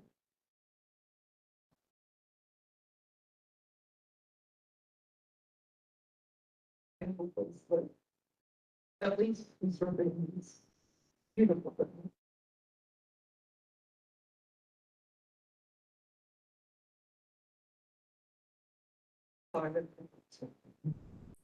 we, again, we've talked about the whole issue of using elements versus the preservation standard of an adaptive reuse of the actual space. And I don't think we need to debate that again, but please don't say that you're putting the windows to a better use. The windows may not have been visible from the street, but their purpose was to illuminate the interior space. Their purpose at that point was not to be viewed from the outside. You're using them differently, but don't imply that you're improving on the architect's concept for those windows. It's just really offensive. But realize, and once again, I just want to say, I totally support the church and its strategies to for its financial health. Absolutely. You might consider doing what has been done with Frank Lloyd Wright homes. Rather than sell off the pieces of glass, they keep the room intact. And the Metropolitan Museum of Art, for one, took the entire room of the little house and reconstructed that so that one experiences the whole work of architecture. You could reach out to the Minnesota Historical Society, who revere Ed Sovic as one of the most important mid-century architects to come out of that culture, and offer them the space and let them buy from you the baptismal font, all the glass space, and recreate it inside the Minnesota Historical Society. I would support that. Artifact would maintain its importance. The book about the centrum, the language he used, the understanding he had about maintaining a modern idea of the sacred that allowed spaces to keep certain qualities that spoke to the sublime, but also let the space transform and be used in different ways. And his, you still have a lot of his furniture with the chairs that hooked together that were necessary for congregational meeting, but still allowed the pews to be moved and so on. All of that is a whole that's much greater than pretty glass in a coffee shop. And I would wholly support you approaching the project that way. Reach out and see if there's a wants that whole space and would together, furniture and tax and everything. I'd like to sell the elements to the Minnesota No, Historical Society. No, the concept would be find through the Minnesota Historical Society, a cultural environment, maybe the Minneapolis Institute of Arts, maybe the Walker Arts Center, that would want that whole thing. And you would sell them all the parts that they could reassemble as a centrum space in a place that people could go and experience that.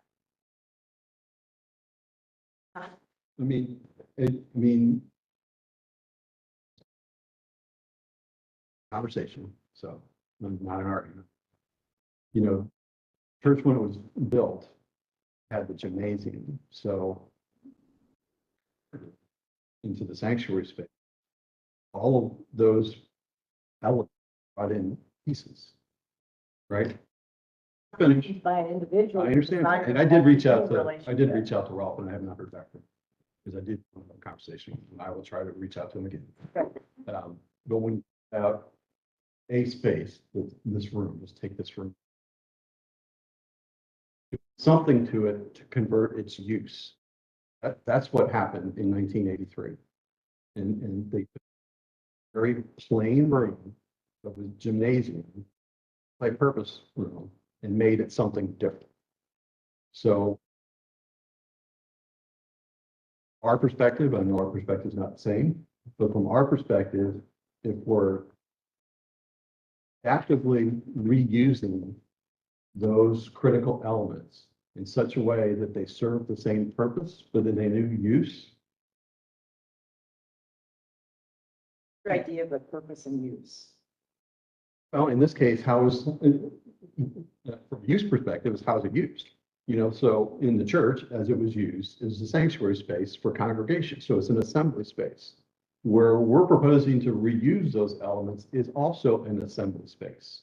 So they're like kind in the sense that they're public spaces for the residences of that building.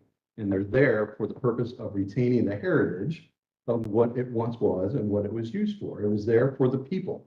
And so we are doing that by reusing that in such a way that they are, and I never said, I don't think I ever said, I apologize if I did, that we're trying to improve on, and so trying to reuse those key elements in such a way that it was consistent with how they were originally used. I think that's the principle that we're trying to abide by. We're not to agree, so we don't need to take. I understand that, Thank you, but there is a difference. Thank you for explaining your intention. Perspective. I don't have a lot more to add. I think a lot of the comments, agreement on, this is the image I saw on the Business First article. And I appreciate the fact that you've given some relief next door, that the scale was brought down next to this. But then when I looked at the view that was from the corner, which is that one, it looks like that belongs on High Street and doesn't belong in this neighborhood. It just feels really, it's not respectful of the neighborhood scale. I get really concerned when I see the scale for this corner. I've been looking up and down the, 16th and Waldeck Avenue, and I'm really having a hard time understanding how this belongs on this. So those are my additions to it.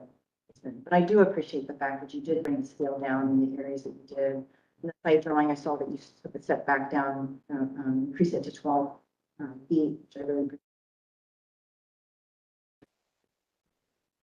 I also would appreciate, I love the fact that we're getting some green lawn now and some trees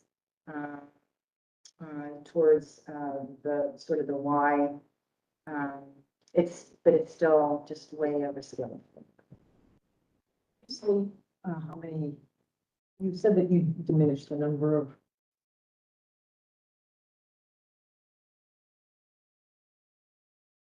individual rental unit apartments. 100 units.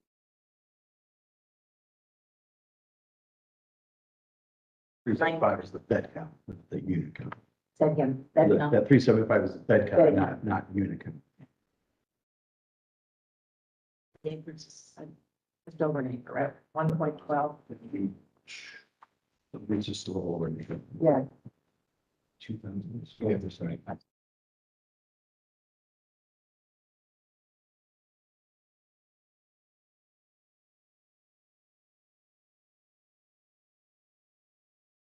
Any comments on? Spoken. Yeah, okay. I mean, since you're asking, yeah, I mean, the one thing I would say, historic preservation is not an issue for me. I don't have an objection. Simply, as Lori said, it's too big for the site. It's mass, right? Well, I view the historic preservation thing as. That when people are looking for a step down, people are okay with. As long as we're transitioning towards the private. Yeah, I I mean, can understand, you know. Comment, you know, in this view where we. I thought, I mean, like I said, I thought staff laid it out pretty well, pretty lasting, two options. 4-story, if you want to tear down the duplex, 4-story wing against the existing front. Or leave the duplex and as a compromise, have 6-story somewhere. That seemed like a reasonable compromise to me. Honestly, I prefer no more than 4 on the entire site, but I get the development money, yada, yada, yada. I thought staff gave you a pretty clear roadmap to an action compromise.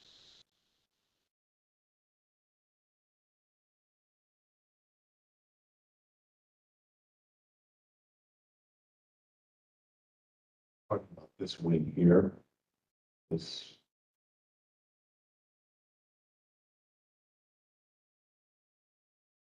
See, I have a slightly different take on it. I'm not as put off by the height, but from a different angle. So I would, I think I don't like the fact that on the eastern side of this, I get the 3 at the front, but I don't like the way it steps up behind because I think it's just as damning from adjacency point as it is if it were all the way to the front. I would be more in favor of the middle being a little bit taller and taking all the sides down. I think is more respectful to the neighbors than trying to do this weird stepping thing where, you know, it's supposed to look like it's not as big as it really is. So it's like, you can do something big, then that's the special big part of the middle, and everything else is in scale with the adjacent neighbor. I mean, from my perspective, I think it would be a better solution. And the other thing, I just, from a question standpoint, I've never walked around this, I'm sure I've been there at some point, but I'm an avid user of Google Maps. I was looking at the street view, and one thing that I don't quite understand is, are you intended to shave a bunch of dirt off this site? Because I could swear that when you walk up the lawn to the church, there's a number, I mean, it's really seriously elevated above the street. So it looks like in your rendering that it's not as high as it wants to be, which I'm not saying is right or wrong. I'm just you're planning on it. You've got a couple of steps to. I'll cut the site. Okay, I'm just curious. And is that primarily driven due to the parking? Yeah, Well, I think you're also playing the site because the height limits are measured from the average street. So if you set it back up on the hill. you're damning us. Please ask. One thing that can be done if we go to the site plan and we should look at that. We're. Standpoint, we're at like 760 existing around this tree, and this gets like 763. One thing we've looked at doing is Then also we hear these trees are around 757 existing, so these are existing, and then we are existing, and then those two are existing, and that one in fact is existing. So we've looked we're raising up the elevation of this 6-bedroom up here, and then we've also looked at raising this up a little bit further, so we can raise these wings higher to, as we're preserving that slope. The one thing on the lobby, this is a little bit forward, or actually it's generally, it's close to, pretty close to where the existing is, but steps coming in, if you go back to that street view, steps coming into the front of it. When you look at this wing, here we go. This is on the Waldeck side, right here. No, we're on the 16th. Yeah, so you come in and there are steps coming up, so you have that. This is, somewhat flat. This gets up, comes up, 2-3 feet as you get past the large mature tree. And then it goes up beyond there. So point being, over on those wings, we can raise those outer wings. Within the lobby, we're trying to create the volume so that you've got volume space to deal with that oak wood ceiling. But given that the other adjacent spaces aren't as needy of that height, we consider actually raising those up as well a little bit further. So. First floor plan.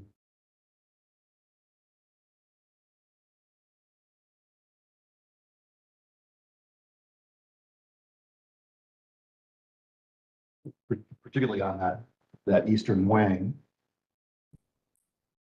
Standpoint and from a treatment standpoint, trying to bring that same element that's what's there now. I think we pulled this back another. This was pulled back another 5 feet, and then you got the porch element, and then this can be raised even further. It could be at 760. This can be raised even higher than that. It was just really predominantly the lobby where we were. Right.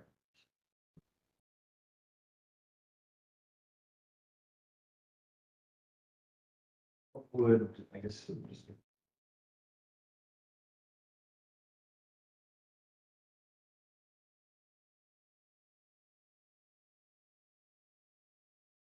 Wing, it was some of the commentary of how do we just, is it adjusting other wings, or is it the Recommendation to keep the 3 duplexes? is this commission open to Well, 6 the stories ones that everywhere? keep all 3, 2 are existing, and keep the one that's contributing, that's a third member of that triad. Is this commission open?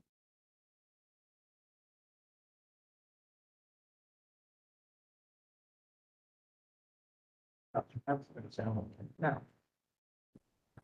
I view it as a reasonable compromise, but I'm one of those among 7 people.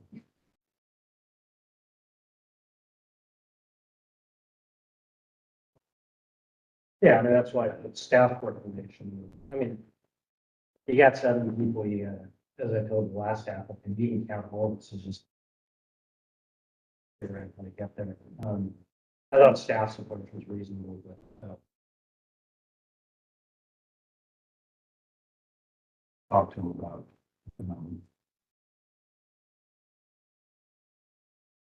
Something you can find that would prohibit anybody. I don't think it's. That's not what we're saying. It's not, we're not. It's not landmark or not, that's not the issue. The issue is the overall. We have 3 nice little buildings, with a fair amount of detail that we've never built them today because we couldn't afford to. And if it's negative. It's sort of quality in the neighborhood. And come on, let's be honest, whatever y'all build, it's gonna look like the other stuff in the city. You guys are as constrained by budgets as I am. And, we know what that's gonna be. No one is ever gonna build something. So, the way I saw it, staff gave you a couple options. Keep that, it's nice. And as a result, we'll swallow a bitter pill and build 6 story. You can build or if you insist on demoing that, then 4 stories is about all you can do, because that'll minimize negative impacts on the case. Really about attempting to ensure that as the neighborhood develops, it develops in a way that is reasonable. Mass urban experience. We confirm that as the, that's on the guide. Sites, I don't know if that's. Was, you can Briefing of- read the staff report. I think it was, if you took out the duplex, 4 stories at the edge of the property. The entirety of the thing, not just step. But I mean, mind you, staff guidance is just guidance. No one here has to agree. And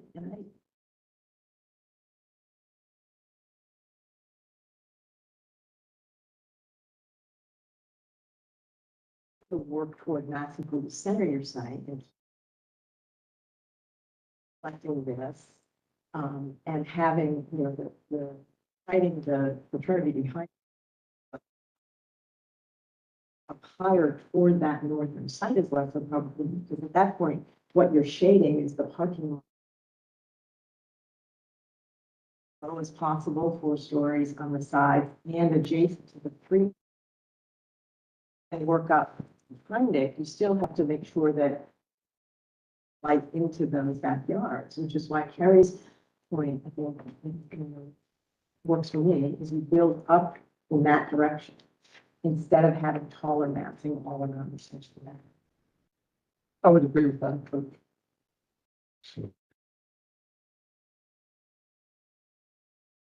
Original.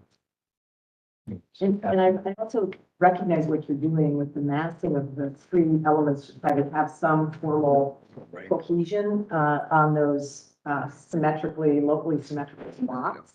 But one of the challenges from an architectural standpoint is those are narrow, small elements. The massing from the front looks like they have the volume of the large OSU buildings, like they're palazzo-like, they're rectangular, you know, they're more like square and plan, and yours are thin.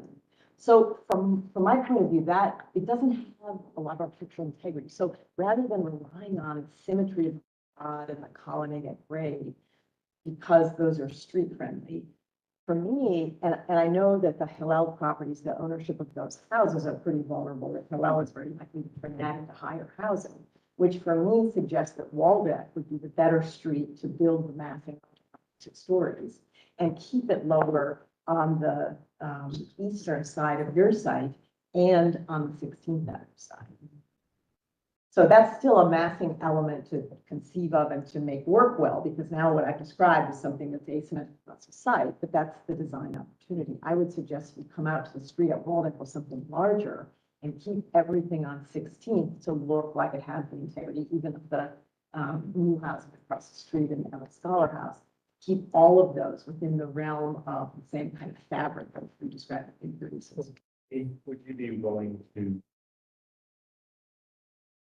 Like, see what ones are, I think that. You have the floor plan. So, what the maxing that you're showing, you like your front elevation in this middle. Look like block buildings that are square, but in fact, they're not. They're skinny things like this.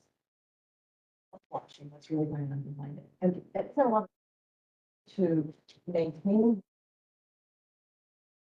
designing a wall-up facade, whether the entry is there or not, that has more of the intent mimicking the architecture, but a contemporary building that maintains something like a 36 to 40 foot height along that height. But then on this area, let this and this, because it's pretty likely that these houses are not going to last as long as these and the new buildings outside of 16 that are brand new buildings and have maintained that.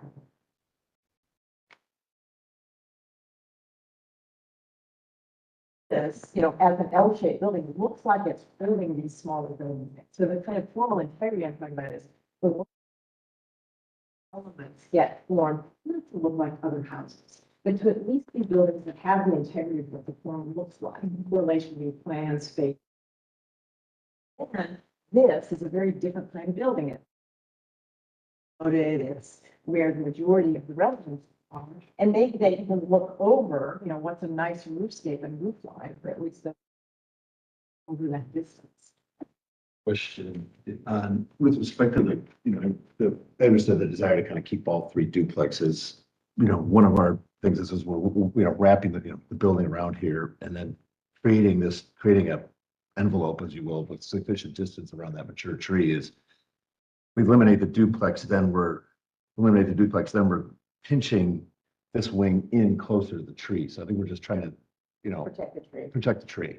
I mean, I think that, granted, it's me talking, right? It's like, granted, it's me talking, I think it's worthwhile to keep the tree, to preserve the tree, to get rid of the duplex. I agree. So you don't think you could do that? Duplexes are now and trees are now.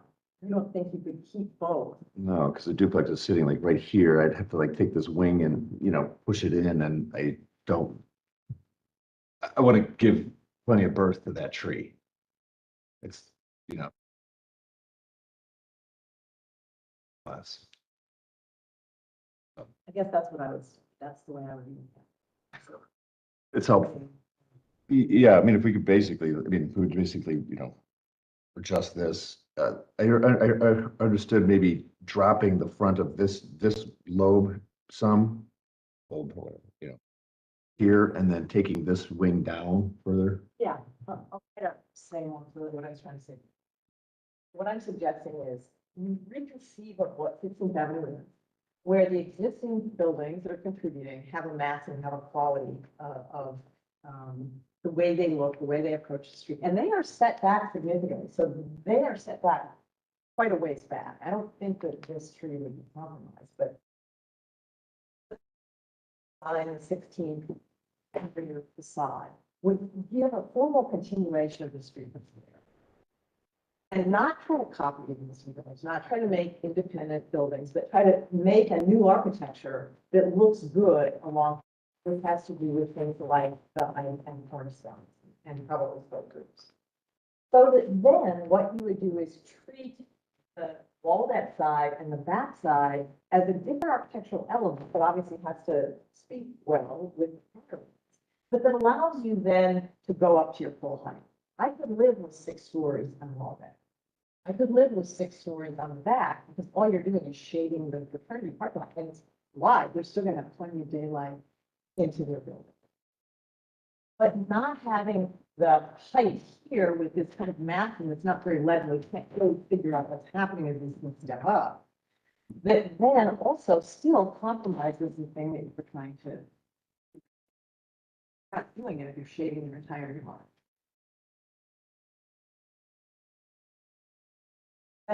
Is that clear?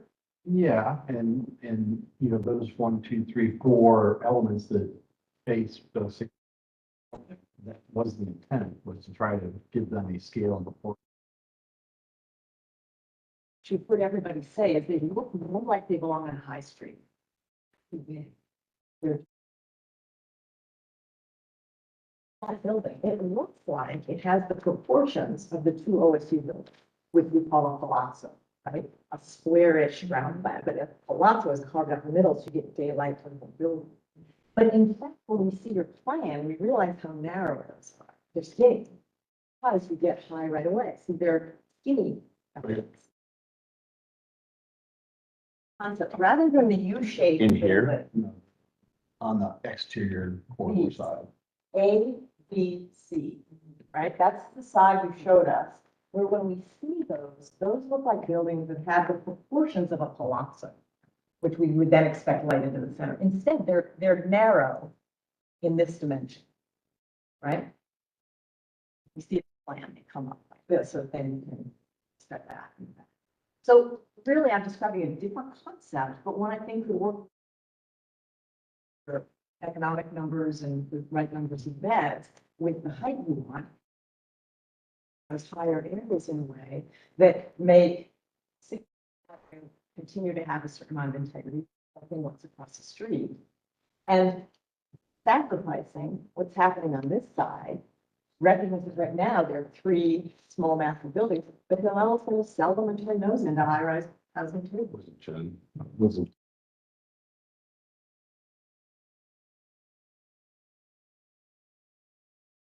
Yeah, I understand what you're saying about where the 6-story, whether it be the western.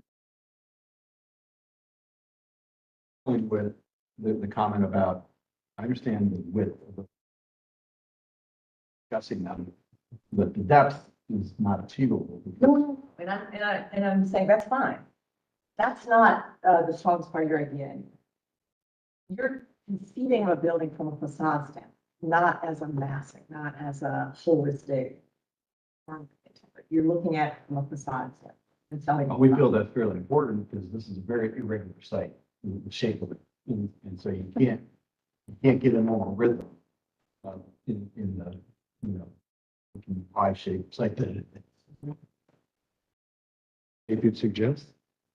So I'm suggesting an L-shaped building on this side that stops in time to give the light to this. That means at some point it's going to step down, so you're not bringing 6 stories right up to the backyard of the third.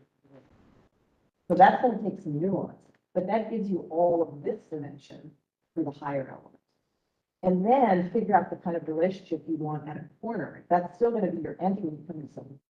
But these can be housing elements that are lower. I don't think we can put housing elements what we currently have in the courtyard. Otherwise. I have to draw. The lobby is the But I'm dominant pretty element. away. Lobby is the dominant element facing the middle of the curve. So we've shifted the lobby over kind of from prior commentary to where. I understand, but then we could look at tapering on 16th as we go around. I understand the east wing common and the north wing makes sense. Just trying to understand what the shape, how we would create the lobby so it addresses the curve and that dominant element. That's what I have to look for. Back to the drawing board moment to test out these. Well, we kind of have what you're talking about. You can study the plans because we from the eastern side and then from But the difference is what we're suggesting is going along with staff recommendation is you would keep the. And this is the exchange that Keone was trying to articulate. In exchange for that. Sure, it's. That would happen instead on the rear of the building, toward the center, as Keone and Terry was suggesting, and then using in a more massive way the space. So this is another one of your, is this one of the 4-story, this 4-story bar that then gets taller behind it? This here. I haven't said anything. Just sitting here that like, I agree with Keone on the fact that historical preservation for me is not the issue. If you're preserving that building there, you're not developing the site. We're either there. All this talking here, I mean, still even keeping 6 there, that's going to reduce the number of beds I do just for, I mean, and so it all comes back to there's too much math. It's something's going to give, if 370 is the number, right, of beds that make something work, that probably doesn't fit on this site because everything that KB's talking about, even if you keep 6 stories over there and it goes back, that means keeping the house and that reduces that area. So that's a decision I think that you guys have to say is, hey, is it better that I keep 6 or that I do 4 all around and that's the better scale. But I don't see happen out there, maybe you guys will, that you keep the same number of beds and are addressing all of these issues. Because we're not going 7 or 8 stories or 10 stories or anything like that. You've maximized where you cut it down, to the 3 and 6 is pretty much everywhere else for the most part, except for the one corner. And so that to me is the crux of the issue is ability to give on how much we're trying to stack on this stuff. Sure. But question was, that was not necessarily a realistic thing to say, what I understood the prior report was The duplex, go 6 stories. No, this group is saying we're not good with that, so it wasn't necessarily unrealistic. I'm not seven people. The- So you gotta figure out how different people. We're saying, okay, the other objective is the large mature. Not to say the KV out of the room, but I think, even was saying it's okay to keep the tree, eliminate the duplex, but let's get our step downs correct. It's a tough nut to crack it. You're trying to keep greenscape. I get all that. I mean, to me, and this is simple, it's like, you take a look at that elevation, you said, hey, those top 2 floors are off of that, and I keep the 6-story in the back. To me, we're getting to the point of where that streetscape is there. Something to me, when I look at that corner, it doesn't feel in size and scale. And I think that's what KB was trying to, was saying. He said you have 6, 6, 6. If there was maybe 6 on the one side, on the Waldeck side, but it didn't turn the corner at 6, right? You're starting to get more of that rhythm around 16. And so I don't know how that plays out, like.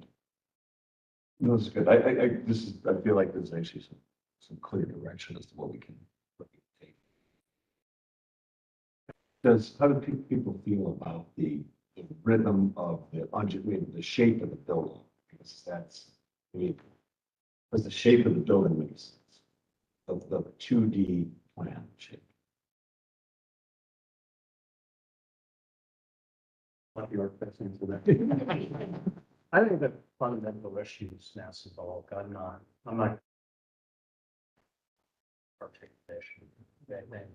There are a dozen different ways. to Design. Figured out for the massing involved. But I think your big sort of obstacles that I think Ryan, well, it's how many beds can fit on the site that is acceptable. I figure out a way to get to an answer. I think economic consequences, and that's, I think, one of it. So it's, we're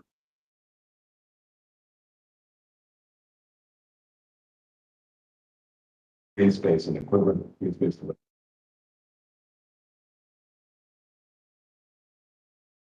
stepping down of the mass. It is helpful. I mean, it's helpful. KB's idea of space between the fraternity and this building where prior we understood, so we were stepping down there, but if that's like a north side of the building so that we get half the duplex and it's I just have to start. And One thing, just one, I'll say something that may be totally controversial and no one agrees with me. I mean, we all have it. To me, the corner element is what's really important, and the trees in there. Honestly, that tree on 16th, to me, I think if it improves the building design and the rhythm on there, I could see that tree go. That one doesn't mean as much to me as the corner. So,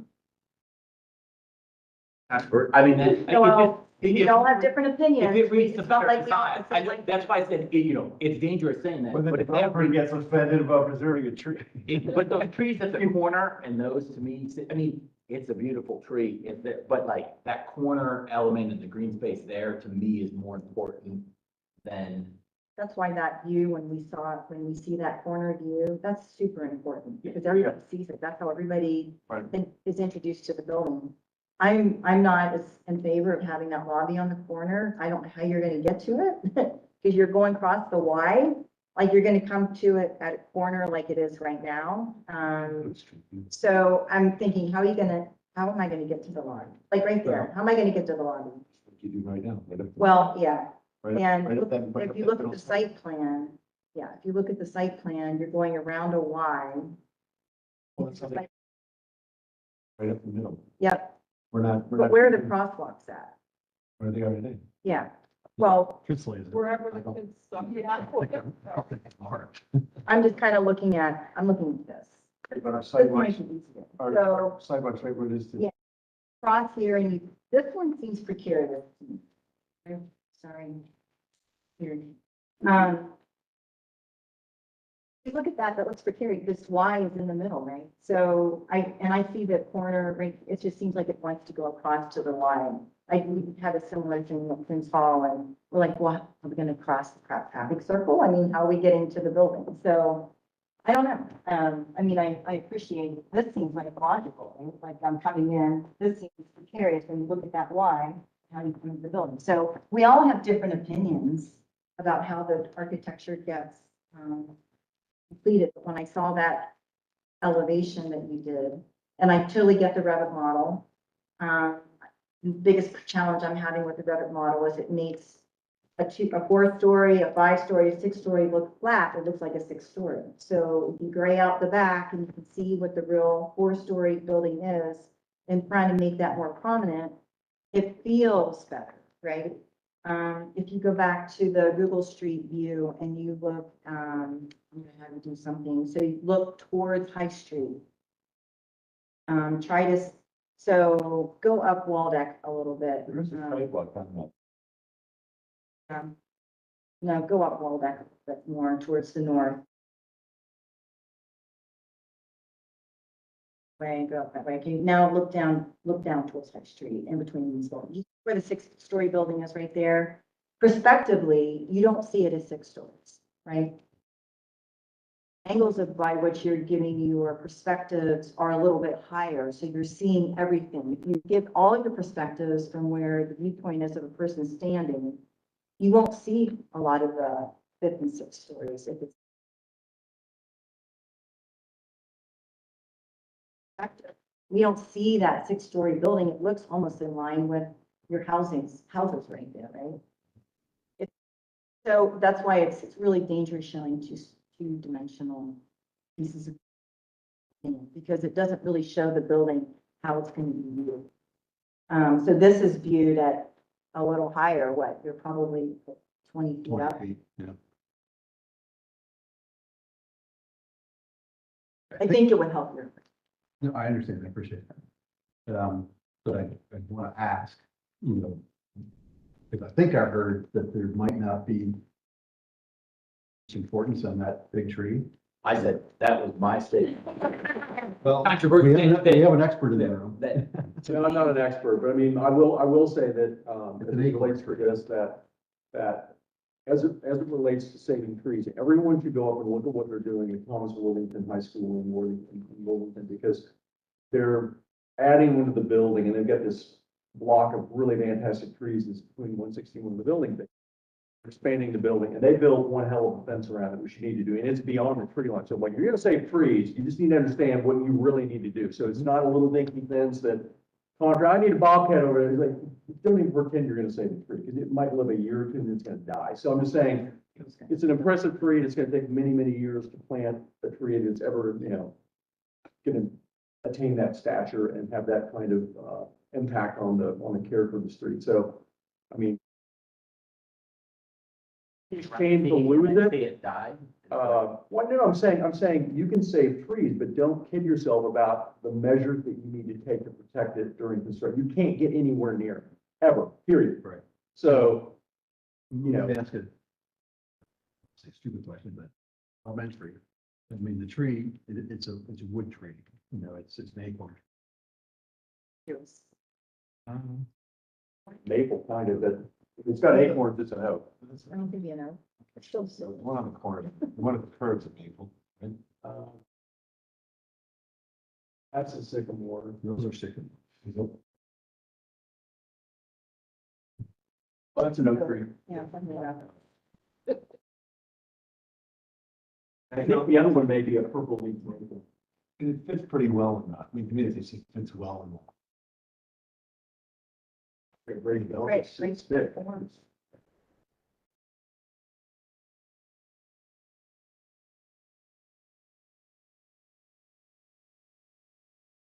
That is the issue. That tree, because of its size, shape, and, what people are saying in terms of the importance of it, it is definitely having an influence on the building, let alone the building itself. challenge too is you have to get through us, then you gotta get through the area commission. Yeah, I mean, the last thing I'll say, and I'm giving you probably too many options, but I think Cameron brought up, which I agree with that, the one duplex building is contributing, period. And I'd rather lose the tree, save a contributing building, and figure out another way to do other stuff than lose a contributing beautiful brick building that no one's ever gonna replicate in my lifetime again. And cut the tree down and do something right with your building. I think that's a better solution. That's what I was. Okay. I I mean, I'm saying, I that, like, if it creates a better building and a better saving, the tree doesn't mean as much to the. I think that's a good point. I agree. I wasn't saying just cut it down. There's more. You do something for it, and that. That's a big change. You know, because it has been a big influence on it.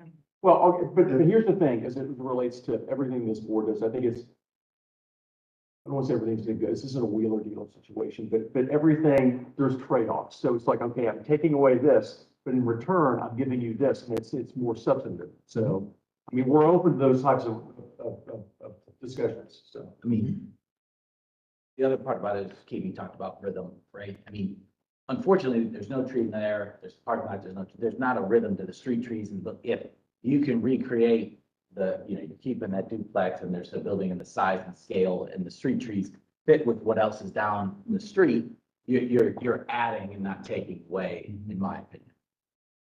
So.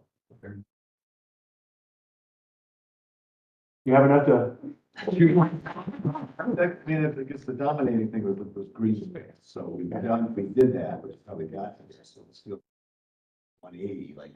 when you say it's a 180, I mean, I think we're I all did in agree agreement with that that. there's a substantial amount of green space between the existing curb and which I don't think anyone wants to see all that go away, but, I mean, we're not suggesting that you push the building all the way up to the, yeah. No There's one's a suggesting streetscape that. rhythm that's still kept with where those buildings are. That green space is there. I mean, I think what we're suggesting, I'm not asking you to go back to square one, but I think we're encouraging you to take a fresh look at it. Is that a fair statement? I think what you're suggesting, or what you're showing is some flexibility in finding a solution. We had a donut building.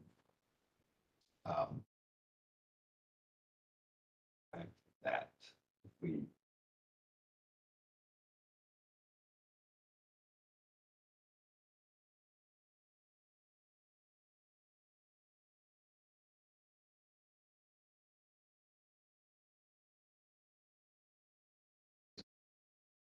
The tree and the green space go together, so. I think you can't.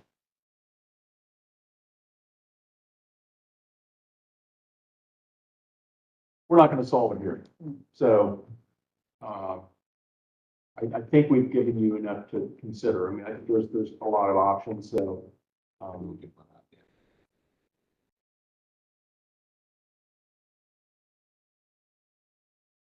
Talking about in terms of this let. 6 stories around, let's start here and versus way around and then we're shutting it down.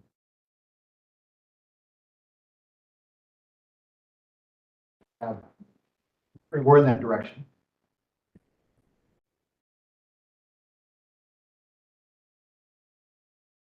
One way you make a motion to continue or, no, I'll set that. Each deadlines for walking this month, because we rescheduled this meeting this week, but after the period, we can still give the grace period week, so we're planning to resubmit for next month, by next Friday. You don't have to. No problem. You don't have to, but All nighter.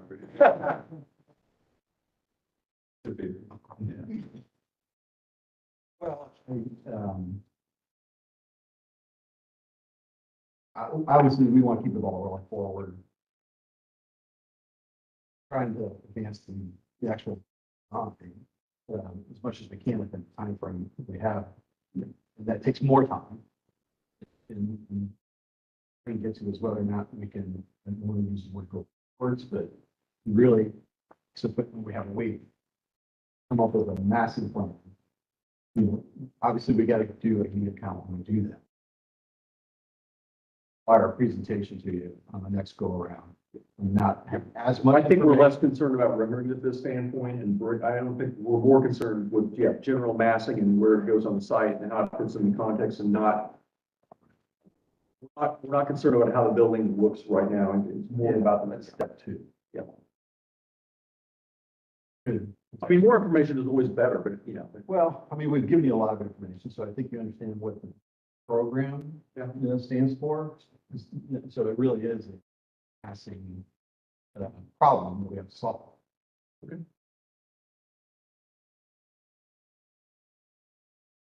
That's the initial thing that you need to say. So, Okay. okay. Thank you for coming in. Yeah, thanks for your time. Thank you. Staff approvals. Yeah.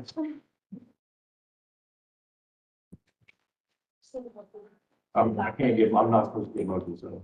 I'll make a motion. Second. Second. Motion by Mr. Sunlight, by Ms. Bogo. The staff approval for the TV record.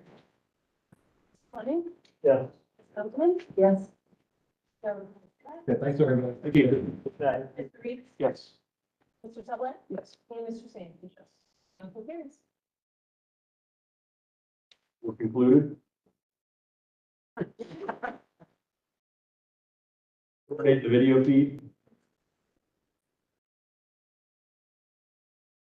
So I know that the full group isn't here, but I would entertain